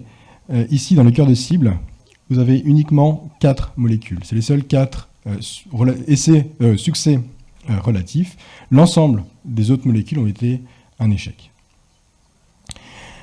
Et encore, vous le savez, ces 4 molécules, très récemment en France, sont déremboursées par l'assurance maladie pour un manque d'efficacité. Ce n'est pas la seule alerte, il y a aussi des nouvelles qui ne sont pas très bonnes, puisque par exemple, en début d'année dernière, le laboratoire Pfizer, un géant de l'industrie pharmaceutique, a annoncé son arrêt total de toute la recherche et développement sur les maladies neurodégénératives, laissant donc les familles, les malades, les aidants sans espoir de solution à court terme. Évidemment, la communauté scientifique n'est pas non plus restée les bras ballants face à ces constats, ces échecs répétés. Marie-Claude le disait, les échecs sont aussi une façon d'apprendre. Et donc la communauté scientifique peut chercher à comprendre, bien sûr, cherche à comprendre les raisons de ces échecs répétés. Et on peut donc poser légitimement un certain nombre de questions. Par exemple, une question qu'on peut se poser, c'est est-ce qu'on a identifié les bons mécanismes de la maladie? Et je crois que l'exposé précédent a parfaitement montré en quoi consiste cette recherche qui vise à mieux comprendre les mécanismes de la maladie, comprendre au niveau des molécules, comprendre au niveau de la cellule, quels sont les différents mécanismes qui s'enchaînent et qui produisent, in fine, l'expression de la maladie chez les patients. Et bien sûr, cette recherche doit être continuée, elle doit être approfondie, elle doit être intensifiée, et ça a été tout le sujet de l'exposé qui précède. Je vais prendre un petit peu le contre-pied de ce point de vue. Ce qui est intéressant en science, c'est justement de poser des points de vue différents, d'avoir des éclairages différents sur une question, et de dire finalement, des mécanismes, on en a déjà identifié un certain nombre. Peut-être qu'ils ne sont certainement pas tous là, on ne les a pas tous identifiés, ça j'en suis convaincu. Mais imaginons que déjà, est-ce qu'on ne peut pas déjà faire mieux avec déjà ce qu'on sait sur la maladie? Parce que si on a identifié des mécanismes au niveau peut-être cellulaire et moléculaire, Une autre chose, c'est de comprendre comment l'ensemble de ces mécanismes interagissent entre eux et comment ils produisent, in fine, dans la vie des individus, des changements qui sont notamment les troubles cognitifs.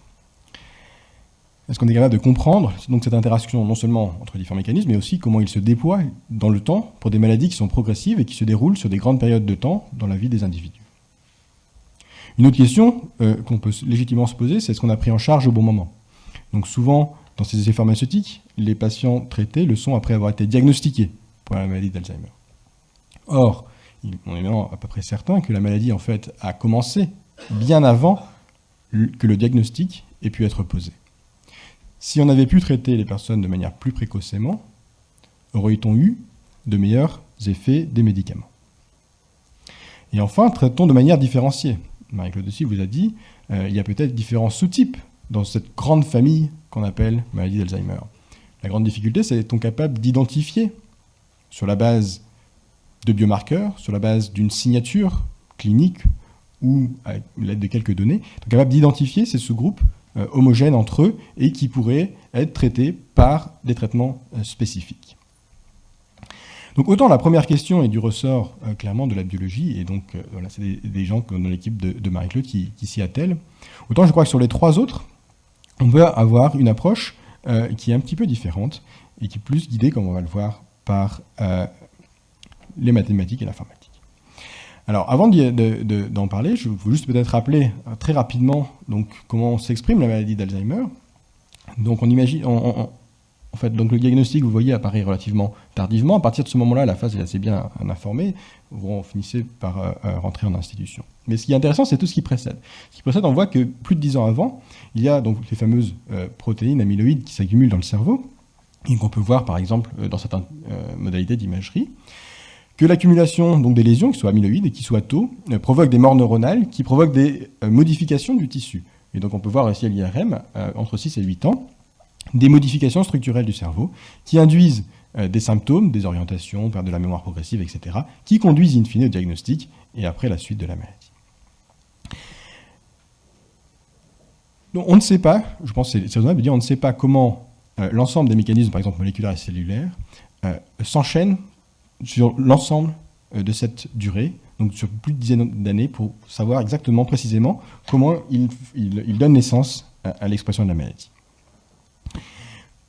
Donc on va prendre ici un point de vue qui est un petit peu opposé, et on va se dire, au lieu d'avoir une approche qui est inductive, qui dit on va commencer par identifier les causes pour être capable d'assembler ces mécanismes qui vont expliquer comment la maladie se construit, on va prendre un raisonnement qui est inverse, et qui est de dire je vais utiliser les outils de la statistique pour, à partir d'un grand nombre d'observations, être capable de reconstruire de manière artificielle le décours de la maladie.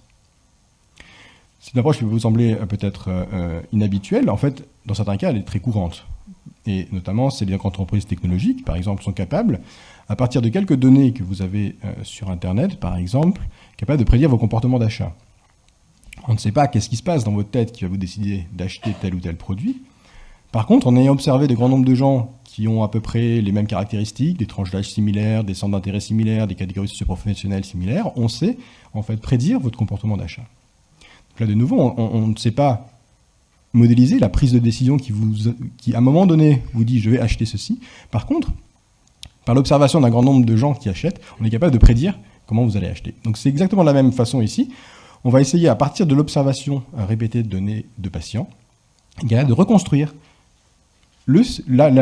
comment la maladie se déroule dans la vie des individus, et on pense qu'en retour, cela va permettre peut-être d'améliorer notre connaissance de la maladie et d'identifier peut-être ou de guider la recherche vers de nouveaux mécanismes. Donc on appelle ça construire des modèles numériques de la maladie, c'est-à-dire une représentation virtuelle par l'ordinateur du décours de la maladie sur les différents plans, que ce soit du plan de l'anatomie de la fonction cérébrale jusqu'au plan de l'expression de la maladie sur le plan cognitif. Et on fait ça en alimentant des algorithmes à partir de données, qu'elles soient des données cliniques ou des données d'imagerie.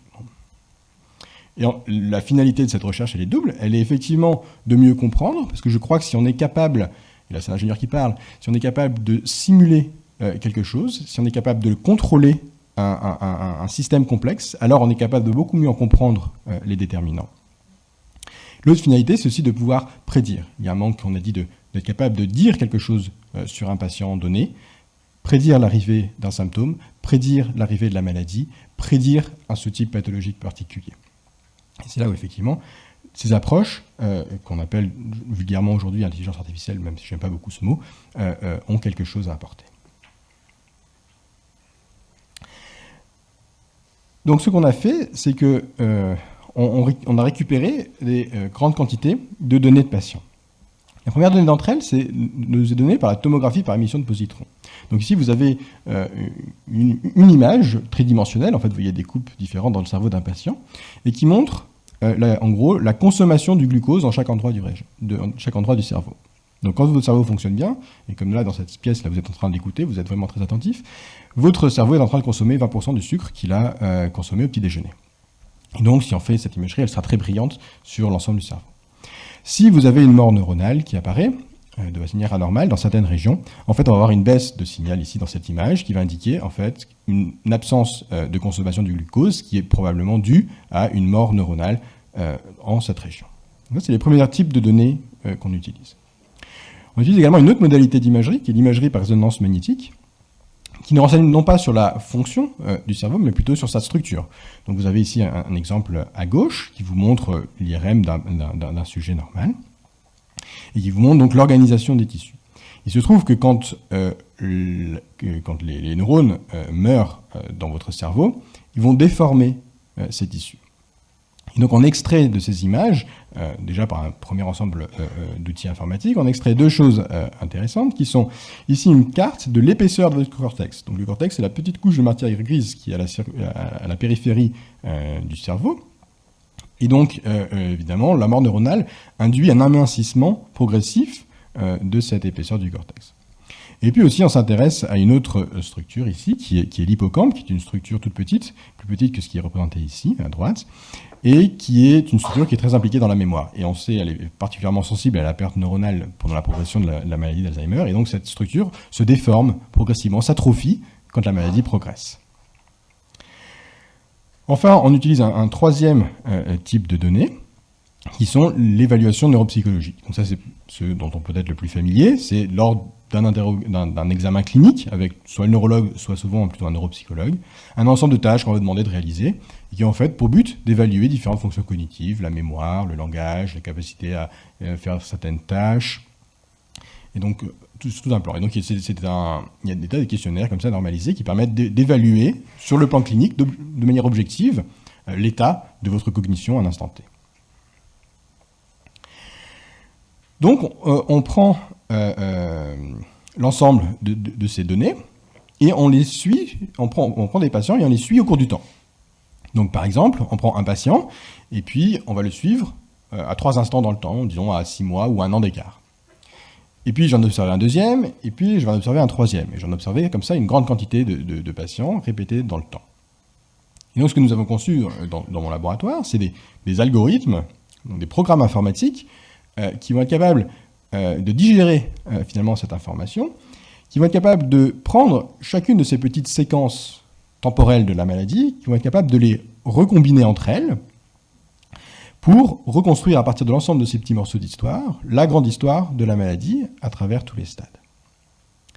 Et bien sûr, chacun exprime la maladie de manière différente, donc ces algorithmes sont suffisamment intelligents pour comprendre comment cette trajectoire moyenne de progression, en fait, est différenciée chez chaque individu. Et donc, on peut personnaliser ce modèle à des données d'un patient donné pour être capable de compléter sa trajectoire et être capable de prédire ce qui lui va arriver. Donc, on a utilisé ces algorithmes. On a pris ici un ensemble de données d'à peu près 320 patients qui, au départ, n'ont pas été diagnostiqués pour la maladie, mais qui avaient ce qu'on appelle les troubles cognitifs légers et qui, en fait, ont fini par développer la maladie pendant la période pendant laquelle on les a observés. Et donc on les a vus en moyenne entre 3 et 7 ans chacun, avec des visites à peu près tous les 6 mois. Donc ce qui représente une certaine quantité, à peu près 2000 IRM qui ont dû être analysés par nos programmes, à peu près 900 images de tomographie et plus de 1200 évaluations neuropsychologiques.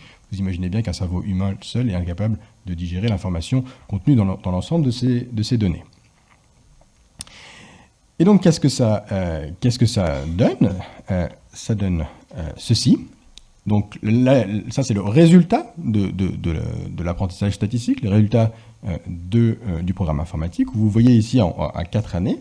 Donc ici, la colonne de gauche, on est à peu près à 16 ans avant le diagnostic de la maladie, où on voit une consommation du glucose qui est relativement normale, on voit une épaisseur corticale qui est à peu près normale, on voit des formes de l'hippocampe qui sont à peu près normales, et un bilan clinique qui est très bon. Et puis là, on est 8 ans avant le début du diagnostic, on voit déjà effectivement des phénomènes de diminution du glucose qui apparaît, d'amincissement cortical, de déformation de l'hippocampe, et le début de ces signes cliniques qui vont ne cesser de s'aggraver. Ici, à la 3e colonne, on est à peu près au moment où un neurologue est capable de diagnostiquer la maladie. Et après, à droite, on est dans la stade avancée de la maladie. Voilà. On peut vous en montrer d'ailleurs une version plus dynamique. Donc on a créé ceci. Donc vous pouvez voir ici. Donc vous avez les 4 grandes choses qu'on regarde. L'épaisseur du cortex en haut à gauche, la consommation du glucose en bas à gauche, l'hippocampe en haut à droite, et les signes cliniques en bas. Et donc on peut ici faire jouer le film, et en fait il vous montre progressivement comment l'ensemble de votre anatomie, de la fonction cérébrale change, et comment cela se manifeste sur le plan cognitif. Donc, voilà. On pourrait passer des heures à essayer de regarder ce qui se passe. Ce que vous pouvez voir, c'est que tout ça, ce n'est pas du tout aléatoire. Et par exemple, il y a des motifs d'amincissement corticaux qui sont tout à fait spécifiques, avec des atteintes primaires qui se trouvent dans les zones, évidemment, où on s'attend, c'est-à-dire dans le lobe temporal ou dans les aires associatives. Alors, que fait-on de tout ça et à quoi ça sert? Donc, la première finalité, j'ai dit, c'est de ces modèles, c'est d'essayer de mieux comprendre aussi la maladie. Donc on n'en est qu'au début de l'exploitation de ces données et de ces modèles numériques. Mais déjà, par exemple, on a pu mettre en évidence, par exemple, que les femmes ont un décours temporel de la maladie qui est quand même significativement différent de celui des hommes. Alors on savait effectivement qu'il y avait des différences entre les hommes et les femmes sur certains plans, mais je crois que c'est la première fois qu'on met vraiment en évidence ici une trajectoire d'évolution de la maladie qui est vraiment différenciée. Je pense qu'on n'a pas du tout tiré les conséquences de ça pour la prise en charge des patients, et notamment dans les essais thérapeutiques. De la même façon, et c'est peut-être un peu plus naturel, dans les porteurs de la mutation APO4, dont Marie-Claude vous a parlé il y a quelques minutes, également on a un décours de la maladie qui est beaucoup plus agressif, notamment elle démarre plus précocement, elle se développe plus rapidement. De façon peut-être aussi intéressante, on voit par exemple qu'aucun effet n'a été détecté sur la consommation du glucose. Donc ça laisse penser que le début de la maladie, en fait, où vraiment ces causes initiales sont relativement similaires dans une population qui serait générale, qui s'appellerait les patients à risque de développer la maladie d'Alzheimer. Et en fait, progressivement, la traduction de ces lésions sur la mort neuronale et sur sa traduction sur le plan cognitif devient de plus en plus différenciée selon qu'on regarde des catégories de patients différentes. De la même manière, on peut arriver à mettre en évidence de manière assez claire une chose qui aussi pu être enseignée par ailleurs, qui est que les formes de la maladie précoce chez le sujet jeune ont un décours temporel qui est aussi réellement différent, d'ailleurs souvent aussi plus agressive, plus rapide que celle chez les sujets plus âgés. C'était un des premiers objectifs, donc on est juste en train d'exploiter ces résultats, qui est peut-être de mieux comprendre, identifier des sous-groupes pathologiques. Une autre visée qui était aussi d'être capable de mieux prédire. Là, je vais juste me focaliser sur un des sous-modèles qu'on a pu construire, qui est celui du modèle de déclin cognitif. Donc je le reprends, c'est le petit panneau qui était en bas à droite dans l'animation que je vous ai montré. Et donc là, c'est le décours moyen sur le plan cognitif de la maladie d'Alzheimer. Vous voyez, d'abord, de manière non sûre. Donc plus le score est élevé ici, plus la fonction est altérée, contrairement à ce qu'on peut imaginer. Donc la mémoire ici en bleu foncé, effectivement, est la première qui s'altère, suivie 5 ans plus tard de la concentration, suivie 5 ans plus tard de la pratique et 10 ans plus tard de la pratique et du langage. Donc ça, c'est l'expression de la maladie en général. C'est la trajectoire moyenne. Maintenant, l'intérêt de ça, c'est que j'ai dit on pouvait personnaliser ces modèles sur un patient donné. Donc ici, j'ai ma trajectoire moyenne, et puis là, vous voyez, j'ai des petits curseurs ici qui vont me permettre de personnaliser ce modèle. Donc si j'ai un nouveau patient que je vois, je vais lui faire passer les tests cognitifs, et je vais renseigner ces données ici par les petits points sur l'animation, sur le graphique. Et puis, je vais ajuster ici ces paramètres de façon à faire coller le modèle de progression aux données de ce patient. Ici, le patient qui rentre dans le cabinet du neurologue, à la lecture de ces évaluations neuropsychologiques, n'est pas diagnostiqué pour la maladie d'Alzheimer. Le test de mémoire, effectivement, n'est peut-être pas très bon, mais au regard des critères actuels, cette personne-là n'a pas la maladie. En revanche, ce que je suis capable de dire, c'est de la personnalisation de ce modèle me fait dire que cette personne est en fait sur le début d'une trajectoire pathologique et que le patient, qui a aujourd'hui 77 ans, probablement développerait une maladie d'Alzheimer entre 79 et 80 ans. Mais ça, aujourd'hui, le neurologue ne sait pas, n'a pas cette information-là. Et donc, ce qu'il dit, votre test de mémoire n'est peut-être pas très bon, ce qui est relativement objectivé. Revenez me voir dans 6 mois et on refera un bilan. Et donc, la personne revient 6 mois plus tard, refait un bilan. Vous voyez que le score de mémoire s'est effectivement de nouveau altéré. Par contre, les autres scores des autres fonctions cognitives sont restés stables. Et de nouveau, au regard des critères actuels, la personne n'est pas diagnostiquée. Le système continue à prédire qu'on est en fait, ces données sont tout à fait compatibles avec le départ d'une maladie d'Alzheimer relativement imminente. Mais le neurologue n'a pas cette information-là aujourd'hui et dit à son patient, je ne sais pas d'ailleurs exactement ce qu'il lui dit, mais en tout cas je sais qu'il lui dit, revenez voir 6 mois plus tard, on refera le bilan.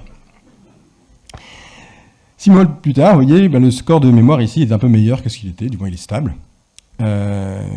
Donc, je ne sais pas non plus exactement là dans ce qui se passe dans le cabinet du neurologue. Peut-être qu'il dit on s'est peut-être alarmé, on a peut-être été trop inquiet. Vous voyez, finalement, tout ça se stabilise, ce n'est peut-être pas très grave. Je ne sais pas si c'est exactement ça qu'il lui dit. En tout cas, je sais ce qu'il lui dit. Revenez voir 6 mois plus tard, on fera quand même le point parce qu'on ne sait jamais. Et puis, 6 mois plus tard, finalement, le score de mémoire est encore meilleur. Voilà. Donc, je ne sais pas non plus ce qui se dit exactement dans le secret de la consultation. Mais par contre, ce que je vois aussi, c'est par exemple, il y a un petit score ici, un petit signal faible, qui est le point rouge ici, qui a augmenté. Mais ça se voit pas beaucoup, ça se voit pas. Et puis on ne sait pas, ça peut tout à fait être quelque chose d'anecdotique comme quelque chose d'important. Mon programme, qui analyse l'ensemble de ces données et qui les compare avec des données de grand nombre d'autres patients, persiste à dire qu'on est là, en fait, tout à fait de nouveau, à un schéma qui est compatible avec l'arrivée d'une maladie d'Alzheimer imminente. Toujours est-il que le neurologue aujourd'hui ne sait pas ça, demande à son patient de revenir 6 mois plus tard. On refait le bilan, et là, malheureusement, effectivement, entre 79 et 80 ans, la personne sera diagnostiquée pour la maladie d'Alzheimer. Voilà, pour vous montrer ce que, effectivement, l'informatique et les mathématiques peuvent aider pour la prise en charge des patients. Alors, je vais être quand même tout à fait honnête, cet exemple est particulièrement bien choisi, la prédiction dès le départ était relativement fiable. Aujourd'hui, nos systèmes n'ont pas la fiabilité suffisante pour être déployés dans la pratique clinique quotidienne, mais on travaille tous les jours pour améliorer la précision de ces systèmes, et on a bien l'espoir, un jour, de pouvoir mettre entre les mains du neurologue des outils comme celui-ci pour simplement mieux l'informer et l'aider dans la prise de décision quand il doit prendre en charge son patient. Donc pour conclure, ce qu'on est capable de faire aujourd'hui, on est capable de faire apprendre à un ordinateur quels sont les effets de la maladie. On est capable de faire synthétiser par ordinateur qu'est-ce que c'est que la maladie d'Alzheimer, que ce soit sur le plan de la fonction cérébrale, de son anatomie et sur le plan cognitif. Ça permet de faire de nouvelles hypothèses déjà. Ça permet de mieux peut-être comprendre l'hétérogénéité de l'expression de la maladie chez des patients différentes. Demain, évidemment, ce qu'on voudra faire, c'est aussi reproduire justement l'effet des traitements, c'est-à-dire comment un traitement modifie cette trajectoire pathologique. Est-ce qu'on est capable, sur la base de ces prédictions, d'identifier les patients qui répondront bien à tel type de traitement et qui ne répondront moins bien à un autre type de traitement? Est-ce qu'on va pouvoir donc, en un mot, personnaliser la prise en charge basée sur ce genre de prédiction?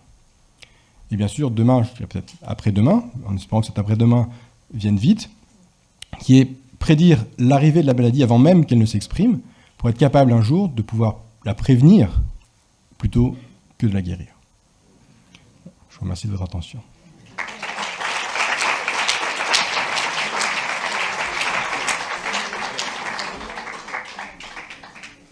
Si vous avez des questions, je peux prendre effectivement quelques questions, bien sûr. Pourquoi la désorientation qui semble un signe très précoce n'est pas prise en compte? Parce qu'elle n'est pas prise en compte de manière systématique dans les études de recherche clinique. Donc ici, vous voyez, on se base sur des études qui ont été faites précédemment et on fait une analyse rétrospective de ces données. Donc on est un peu l'esclave du protocole qui a été dessiné pour une étude qui a une finalité qui était autre que celle pour laquelle on les utilise. Et donc, il se trouve que ici, les données que j'utilise dans cette cohorte n'avaient pas une évaluation fine de la désorientation, donc elle n'était pas pertinente ici pour la modélisation. Mais effectivement, on pourrait tout à fait le faire à l'avenir. Vous avez présenté les résultats d'une cohorte avec 322 patients. Est-ce qu'on peut espérer demain que des cohortes nationales et internationales partagent beaucoup plus de données que ce soit le cas aujourd'hui, et qu'on puisse imaginer que vous puissiez disposer à plusieurs endroits de données beaucoup plus importantes pour que les prédictions deviennent plus précises et plus faciles à faire? Absolument. La clé étant effectivement, comme vous dites, et vous l'avez bien consenti, la quantité de données qu'on peut faire ingurgiter à un programme informatique pour en améliorer la fiabilité et la précision. 322, effectivement, le nombre peut paraître relativement faible. Il est quand même, ceci dit, pour le standard relativement élevé. Parce que je me suis restreint à des patients justement dont on avait une phase qui précédait le diagnostic et une phase qui le suivait. Donc c'est pour ça que le nombre est relativement étroit. L'étude dans laquelle ces données étaient extraites contiennent plus d'un millier de sujets. C'est une étude américaine qui est parmi les plus importantes. Évidemment, ça ne suffira pas, il faudra aller plus loin. Croiser des données de santé est un vrai sujet qui est complexe, et on le comprend, parce que d'un côté, il y a effectivement une volonté d'ouvrir et de partage pour le progrès scientifique légitime, et de l'autre, une aspiration tout aussi légitime de protection des libertés individuelles et d'une exploitation qui ne serait pas adéquate des données qu'on utilise. Donc on est vraiment, et sur le domaine de la santé, vraiment, je pense qu'on touche cette ambivalence du doigt de manière très, très, très précise. Je dirais que ce qu'on a proposé là, justement, pourra faciliter à l'avenir le partage de données. Parce que si vous regardez ce modèle que je vous ai montré, on est capable, du coup, de simuler des patients qui sont complètement virtuels et qui, statistiquement, reproduisent exactement les caractéristiques de la cohorte qu'on a utilisée pour l'entraîner. Donc c'est une sorte de réplica d'une cohorte qui est alors complètement anonyme, parce qu'il n'y a strictement aucun moyen, à partir des patients virtuels qu'on a générés, de retrouver les patients de la vie réelle. Et donc ça, c'est effectivement une façon de valoriser ce travail-là, de dire on est capable localement de faire des réplicas anonymes des différentes cohortes, et là, alors, à ce moment-là, il n'y aura plus rien qui empêchera le croisement de ces données, effectivement, de faire grandir considérablement le nombre de patients à disposition. Donc c'est effectivement une voie sur laquelle on travaille. Oui, justement, où est-ce qu'en serait l'élaboration d'un modèle vivant qui permettrait d'intégrer les modèles d'en-dessous, c'est-à-dire la chimie, la physique, etc. Est-ce qu'il y a des travaux précis dans ce genre, notamment pour ça? Alors oui, il y a des travaux. Il y a un grand projet européen qui s'appelle le Human Brain Project, qui a un peu cette tentation. Je crois qu'il faut... Souvent, quand on parle de ces progrès, comme on dit, de l'intelligence artificielle aujourd'hui, il faut faire vraiment la part de ce qui est du fantasme et de la réalité. Donc oui, à terme, on peut imaginer qu'on sera capable de lier entre elles toutes les échelles du vivant, depuis effectivement l'ADN jusqu'à l'organisme entier, voire même prise en compte de son environnement. Ça, oui, c'est la vision de très long terme. Voilà, aujourd'hui, en 2018, on sait déjà faire, je dirais, l'étage supérieur, qui est effectivement l'expression cognitive, et puis ce qu'on peut voir sur des modalités d'imagerie. Bien sûr qu'on va chercher à aller de plus en plus loin en bas dans les échelles du vivant. Voilà, je crois il y a encore des progrès à faire, même si parfois, effectivement, les progrès scientifiques sont imprévisibles. Parfois, on stagne pendant très longtemps, et puis d'un coup, effectivement, on a des découvertes très rapides. Donc, on ne peut pas prédire, il n'y a pas de bons algorithmes pour prédire quand est-ce qu'une découverte scientifique sera faite. Mais oui, c'est la direction. Après, je pense qu'il faut rester raisonnable dans ce qu'on peut en attendre, à court terme. Oui, en ce qui concerne la maladie d'Alzheimer, donc on peut conclure que c'est une maladie multifactorielle, enfin que les facteurs déclenchants sont multifactoriels. Est-ce qu'on a pensé à rapprocher, par exemple, ces courbes-là avec le taux de cholestérol dans le cerveau, avec l'apparition de protéines tau, etc. Et quel est le facteur déclenchant à partir de tel pourcentage de tel et tel facteur sur la courbe de vie, en fait. l'apparition de la maladie. Oui. Alors, évidemment, c'est tout à fait dans cette voie-là qu'on va travailler, en agrégeant différents types de données qui vont renseigner sur différents autres aspects de la fonction ou du métabolisme.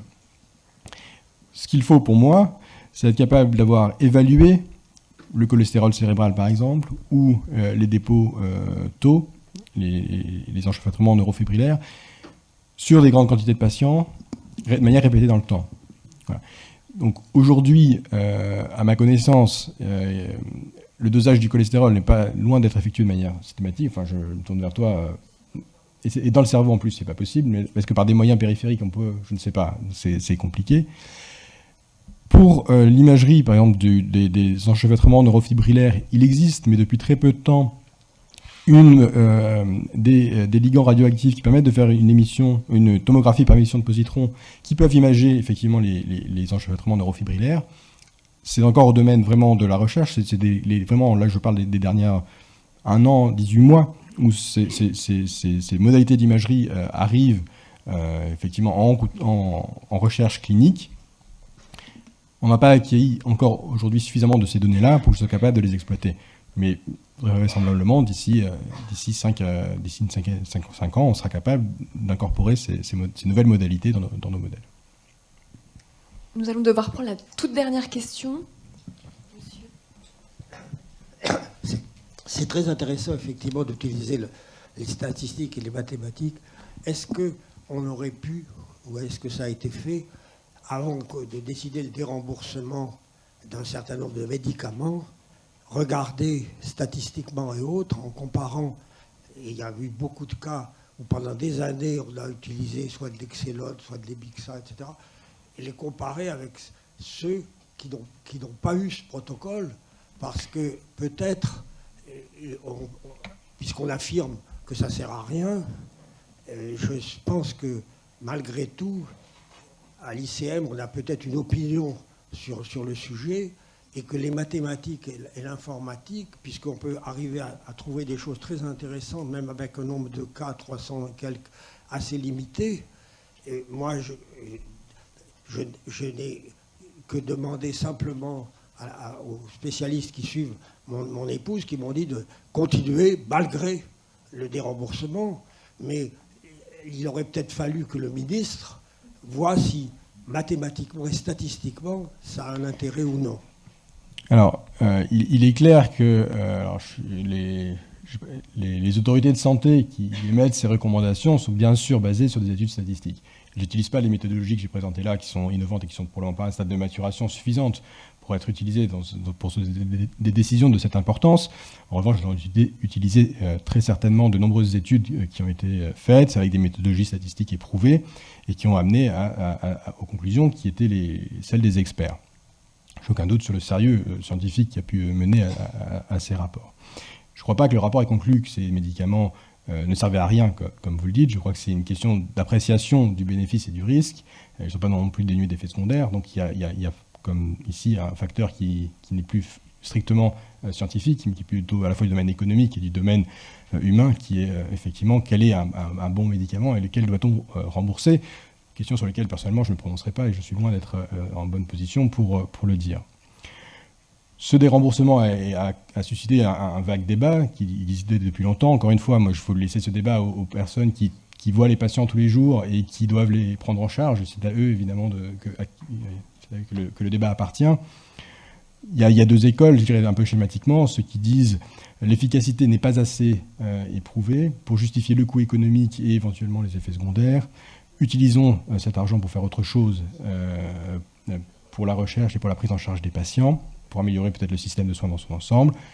D'autres, et les opposants, qui disent plutôt la prescription, c'est le premier acte de la prise en charge. Si je ne peux plus prescrire parce que c'est plus remboursé, les gens ne viendront plus consulter, ils vont rester en dehors d'un système de soins pendant plus longtemps, et ça, en termes de santé publique, finalement, vous finirez par le payer parce que ça sera finalement plus onéreux. Voilà, en gros, de manière très schématique, les tenants du débat entre les opposants et les partisans. Je ne me prononcerai pas dessus. Vous pouvez lire, la presse a fait largement écho, il y a des ouvrages sur le sujet. Je crois qu'il faut laisser ce débat aux neurologues et aux patients, bien sûr. Merci. Bonjour, je suis Agnès Aubert, je travaille chez Genius Healthcare. Comme l'a souligné ce matin Marie-Claude et Stanley, la maladie d'Alzheimer est une maladie qui s'exprime de façon hétérogène, à la fois sur le plan cognitif et physique, et sur le long terme. Donc c'est une maladie progressive et chronique. Notre société, depuis 2011, s'efforce à créer des outils qui permettent d'accompagner au quotidien les patients dans ces maladies chroniques en leur apportant une solution complémentaire pour les stimuler à la fois sur le plan cognitif et physique. Nous avons ici à l'ICM un laboratoire commun qui s'appelle Brain Innovation, qui est dirigé par le professeur Marie-Laure Welter, qui est neurologue, et qui est également co-dirigé par Pierre Foulon, qui est le directeur de Genius Healthcare. Donc l'objectif de notre laboratoire, c'est donc de créer des solutions innovantes en e-santé dans les maladies neurologiques qui soient utilisées à la fois par le médecin, les professionnels de santé et également par les patients. Alors là, j'ai schématisé la feuille de route de notre laboratoire. Donc au départ, on identifie un besoin en santé publique. Donc par exemple, la perte d'autonomie chez les patients atteints de la maladie d'Alzheimer. On va, avec les professionnels de santé, réfléchir aux besoins des patients sur le plan cognitif et physique. Donc on va créer un jeu vidéo qui va être construit sur mesure pour répondre à ces besoins des patients. Après, comme pour les médicaments, nous avons souhaité d'emprunter une route de validation. C'est-à-dire que dans un premier temps, comme c'est novateur, on va regarder si c'est faisable, si cette thérapie numérique est acceptée par les patients. On va également donc se reposer sur tous les moyens des hôpitaux en évaluation clinique pour voir objectivement s'il y a une efficacité de ces thérapies numériques.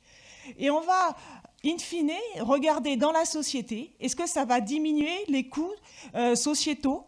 Est-ce que ça va améliorer la qualité de vie du patient? Est-ce que ça va retarder son entrée en institution? Pour pouvoir rendre ces jeux vidéothérapeutiques accessibles sur le marché, nous avons créé une plateforme Curapi qui permet de les diffuser. Et nous avons également mis en conformité ces outils avec la réglementation européenne pour en faire des dispositifs médicaux numériques. Alors, nos jeux vidéo, donc vous connaissez les jeux vidéo, on a besoin donc d'un ordinateur, on va le relier à une télévision pour que le patient ait une meilleure visibilité, et on va se baser sur un device, c'est-à-dire par exemple une caméra qui va, si le patient fait des mouvements physiques, capter ces mouvements et qui vont être retranscrits dans le jeu. C'est-à-dire que les mouvements que va réaliser le patient, il va avoir une action dans le jeu, il va avoir pour conséquence une action dans le jeu.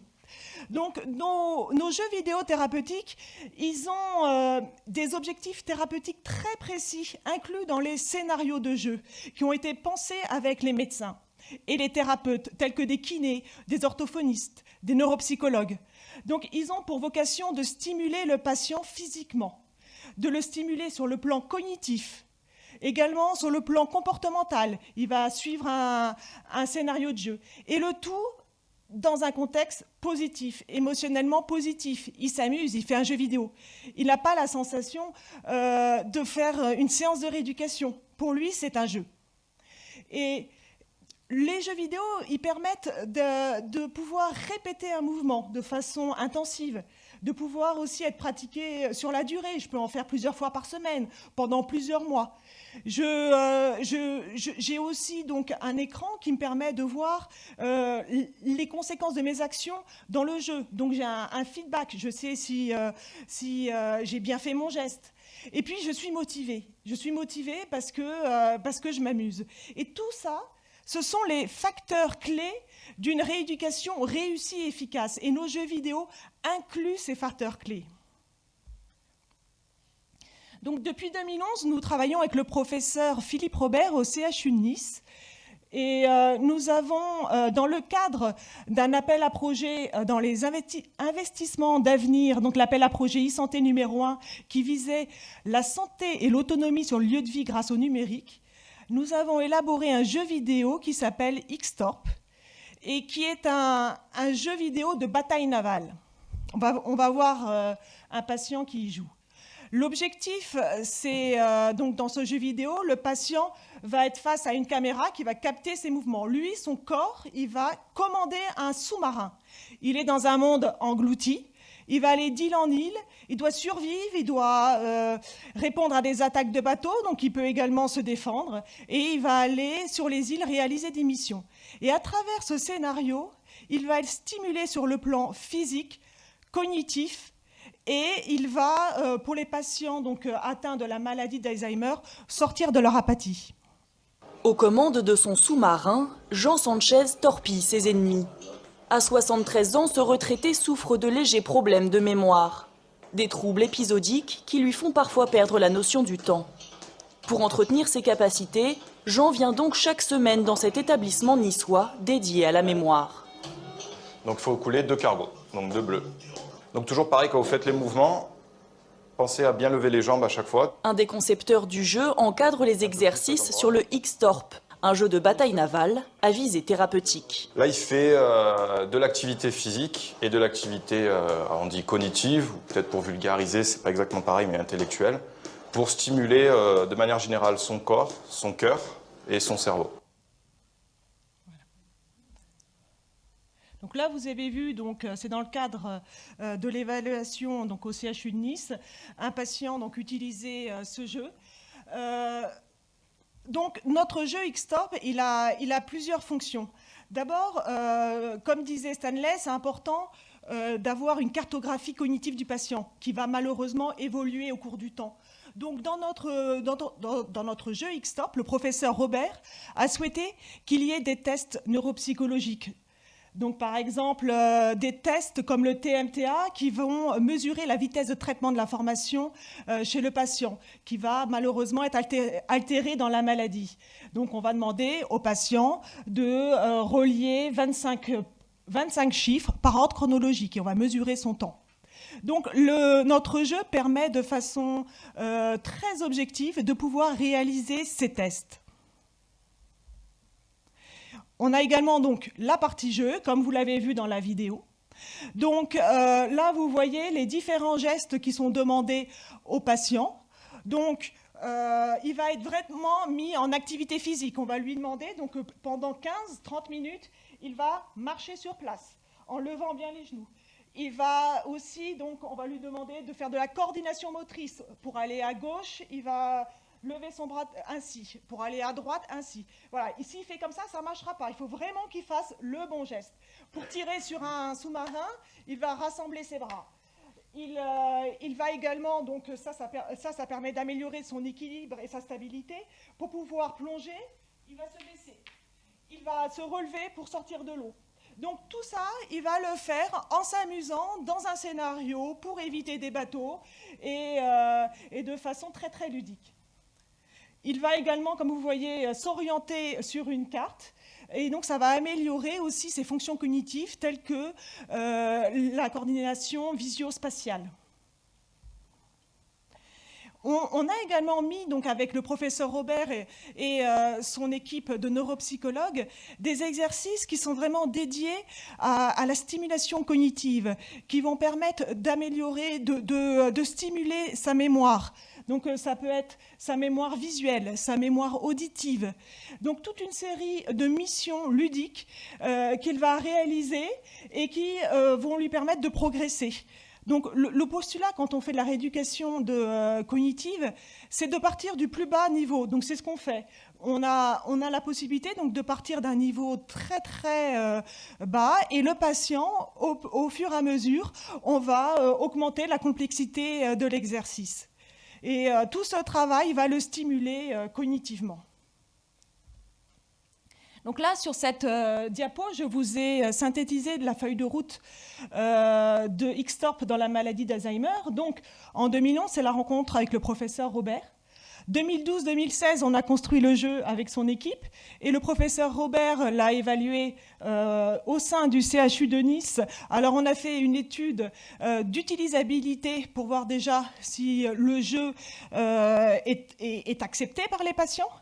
Et nous l'avons fait chez 10 patients atteints de la maladie d'Alzheimer et nous avons comparé par rapport à 8 sujets sains qui réalisaient également les jeux. Et donc nous avons vu que pendant un mois, on demandait aux patients de faire 3 séances par semaine, donc à des séances qui pouvaient durer de 30 à 60 minutes. Donc au total, un total de 7 heures d'activité physique et cognitive. Eh bien, nous avons vu qu'il y avait une réelle observance des patients qui ont suivi tout le programme. Au fur et à mesure des séances, les patients aussi ont eu des émotions très positives. Leur intérêt s'est accru. Et nous avons également vu une amélioration de leur performance cognitive, à la fois sur l'attention et la concentration. Donc avec ces résultats très encourageants, nous avons déposé un dossier auprès de l'ANSM afin que Xtorp soit dispositif médical. Donc ça a été fait en 2017. Donc depuis la fin de l'année dernière, Xtorp est accessible en ligne. Et aujourd'hui, avec le professeur Robert, sur toute la France, nous diffusons ce jeu dans les centres de mémoire, dans 18 centres, auprès de 178 patients, afin d'évaluer l'aspect médico-économique et l'efficacité du jeu, c'est-à-dire quelle diminution du coût, comme je vous disais, sur la société, et quel impact sur la qualité de vie du patient. L'objectif, comme je vous disais, c'est une maladie chronique. Elle nécessite un accompagnement au quotidien et personnalisé. C'est pour ça que nous avons développé la plateforme curapi.com qui permet aux patients et aux thérapeutes d'avoir accès au jeu n'importe où et n'importe quand. Donc, par exemple, le patient, il va faire sa séance de rééducation avec son thérapeute à l'hôpital. Mais une fois rentré à la maison, il va pouvoir continuer à le faire. Mais il ne sera pas seul. Il sera en connexion toujours avec son thérapeute qui pourra le suivre de façon très précise, qui pourra suivre les résultats aux évaluations, qui pourra également programmer les séances de rééducation et qui pourra donc aussi suivre les résultats au jeu et aux activités cognitives qu'il aura réalisées. Donc le thérapeute pourra aussi adapter de façon personnalisée le programme de rééducation en fonction des résultats de son patient. Pour être dispositif médical, nous devons remplir plusieurs critères, à la fois cliniques, on doit montrer qu'il y a un bénéfice patient, que le risque est minime et que nous sommes conformes à la réglementation européenne. Donc ça, c'est ce que nous avons fait pour le jeu Xtorp, qui a le marquage CE et qui est DM de classe 1. Donc ce type de conception, développement, validation de jeux vidéothérapeutiques, nous l'avons appliqué à plusieurs pathologies. Donc ici, avec l'ICM, nous avons fait avec le professeur Marie-Laure Velter le jeu Top Run dans la maladie de Parkinson. Nous avons également des jeux pour l'AVC. Avec le professeur Cohen à la Pitié-Salpêtrière, des jeux pour les enfants atteints d'autisme. Où nous faisons aussi avec à l'ICM, avec le professeur Velter, un jeu basé sur l'imagerie motrice. Donc voilà, donc toujours suivre scrupuleusement notre feuille de route pour mettre sur le marché des outils qui fonctionnent. Et notre objectif, comme c'est numérique, eh bien que ce soit diffusé dans le monde entier, voilà, pour que toutes ces thérapies puissent être utilisées par les patients qui sont atteints de maladies chroniques.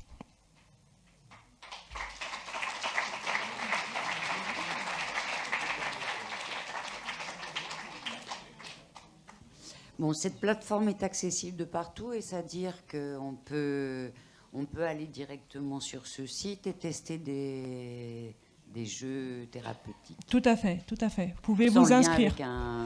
Vous créez un compte sur notre site curapi.com. Alors, si vous êtes patient, donc vous allez créer un compte patient. Si vous êtes professionnel de santé, vous allez créer un compte de professionnel de santé et vous aurez accès comme ça à nos jeux.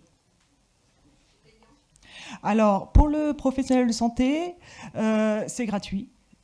Donc il peut utiliser ça en institut, en cabinet de façon gratuite. Pour le patient à la maison, Nous avons plusieurs forfaits et le premier, c'est un forfait gratuit. Il peut de façon gratuite avoir accès à nos jeux. Après, nous avons d'autres forfaits de 5, 10 euros qui permettent d'avoir accès à ces données de santé et aussi d'être en lien avec le thérapeute.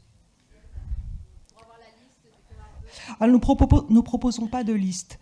Après, vous pouvez, alors soit le thérapeute connaît et le propose à son patient, ou ça peut être l'inverse. Le patient peut en consultation dire au thérapeute, voilà, j'ai vu ça, qu'est-ce que vous en pensez, et c'est comme ça que le lien se forme. Est-ce qu'on peut imaginer que ce soit l'outil pour suivre les investigations cliniques? Tout à fait. Tout à fait. Cet outil peut permettre d'évaluer en accompagnement d'un essai clinique sur un médicament, de voir l'évolution des déficiences et s'il y a une amélioration. Les effets négatifs, ça peut être des courbatures, mais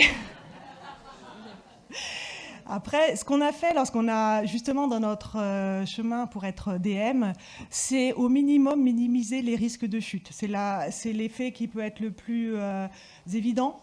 Donc c'est pour ça que nos jeux sont très très très progressifs, c'est-à-dire qu'on ne va pas demander à un patient de se mettre en déséquilibre s'il n'est pas capable de le faire. Est-ce qu'il y a des archives pour comparer les résultats dans le temps? Tout à fait. Notre plateforme Curapi permet aux thérapeutes de faire ce suivi au long terme. Et aux patients? Le patient, lui, selon les différentes formules, il a accès à ces données, donc oui, également. Comment arrivez-vous à diffuser ce genre d'outil qui est quand même fort sympathique et qui donne de l'espoir pour d'autres activités comme l'autisme, je pense, j'ai vu ce que vous proposiez. Comment arrivez-vous à diffuser auprès des centres hospitaliers ou des thérapeutes vos créations? On travaille déjà en étroite collaboration avec les thérapeutes avec qui on construit les outils. Donc eux-mêmes ont leur réseau, mais également les associations de patients. Beaucoup de gens viennent vers nous dès qu'ils apprennent notre existence. Et cela se fait, on va dire, par le bouche à oreille. Est-ce que le jeu est toujours le même ou est-ce qu'il peut y avoir quelques variations pour éviter l'effet d'habitude et qu'on puisse voir justement s'il y a une progression ou pas? Justement, oui. Donc, on a des jeux où on va justement permettre au thérapeute de le rendre de plus en plus paramétrable et donc de pouvoir éviter cette habitude qui peut s'installer. Oui, ce jeu semble plus destiné aux hommes. Je réagis comme ça. On vient de nous démontrer pendant les 2 conférences précédentes que les femmes sont davantage actives. Eh bien justement, c'était une des toutes premières réflexions qu'on a eues lorsqu'on a construit ce jeu de bataille navale. Eh bien, détrompez-vous, les femmes adorent ce jeu et sont prises au jeu. En fait, on sort du quotidien le patient, donc il est dans un environnement pour lequel il n'a pas l'habitude et c'est ce qui lui permet vraiment de faire des progrès. Est-ce qu'on peut connaître les centres qui utilisent ce jeu ?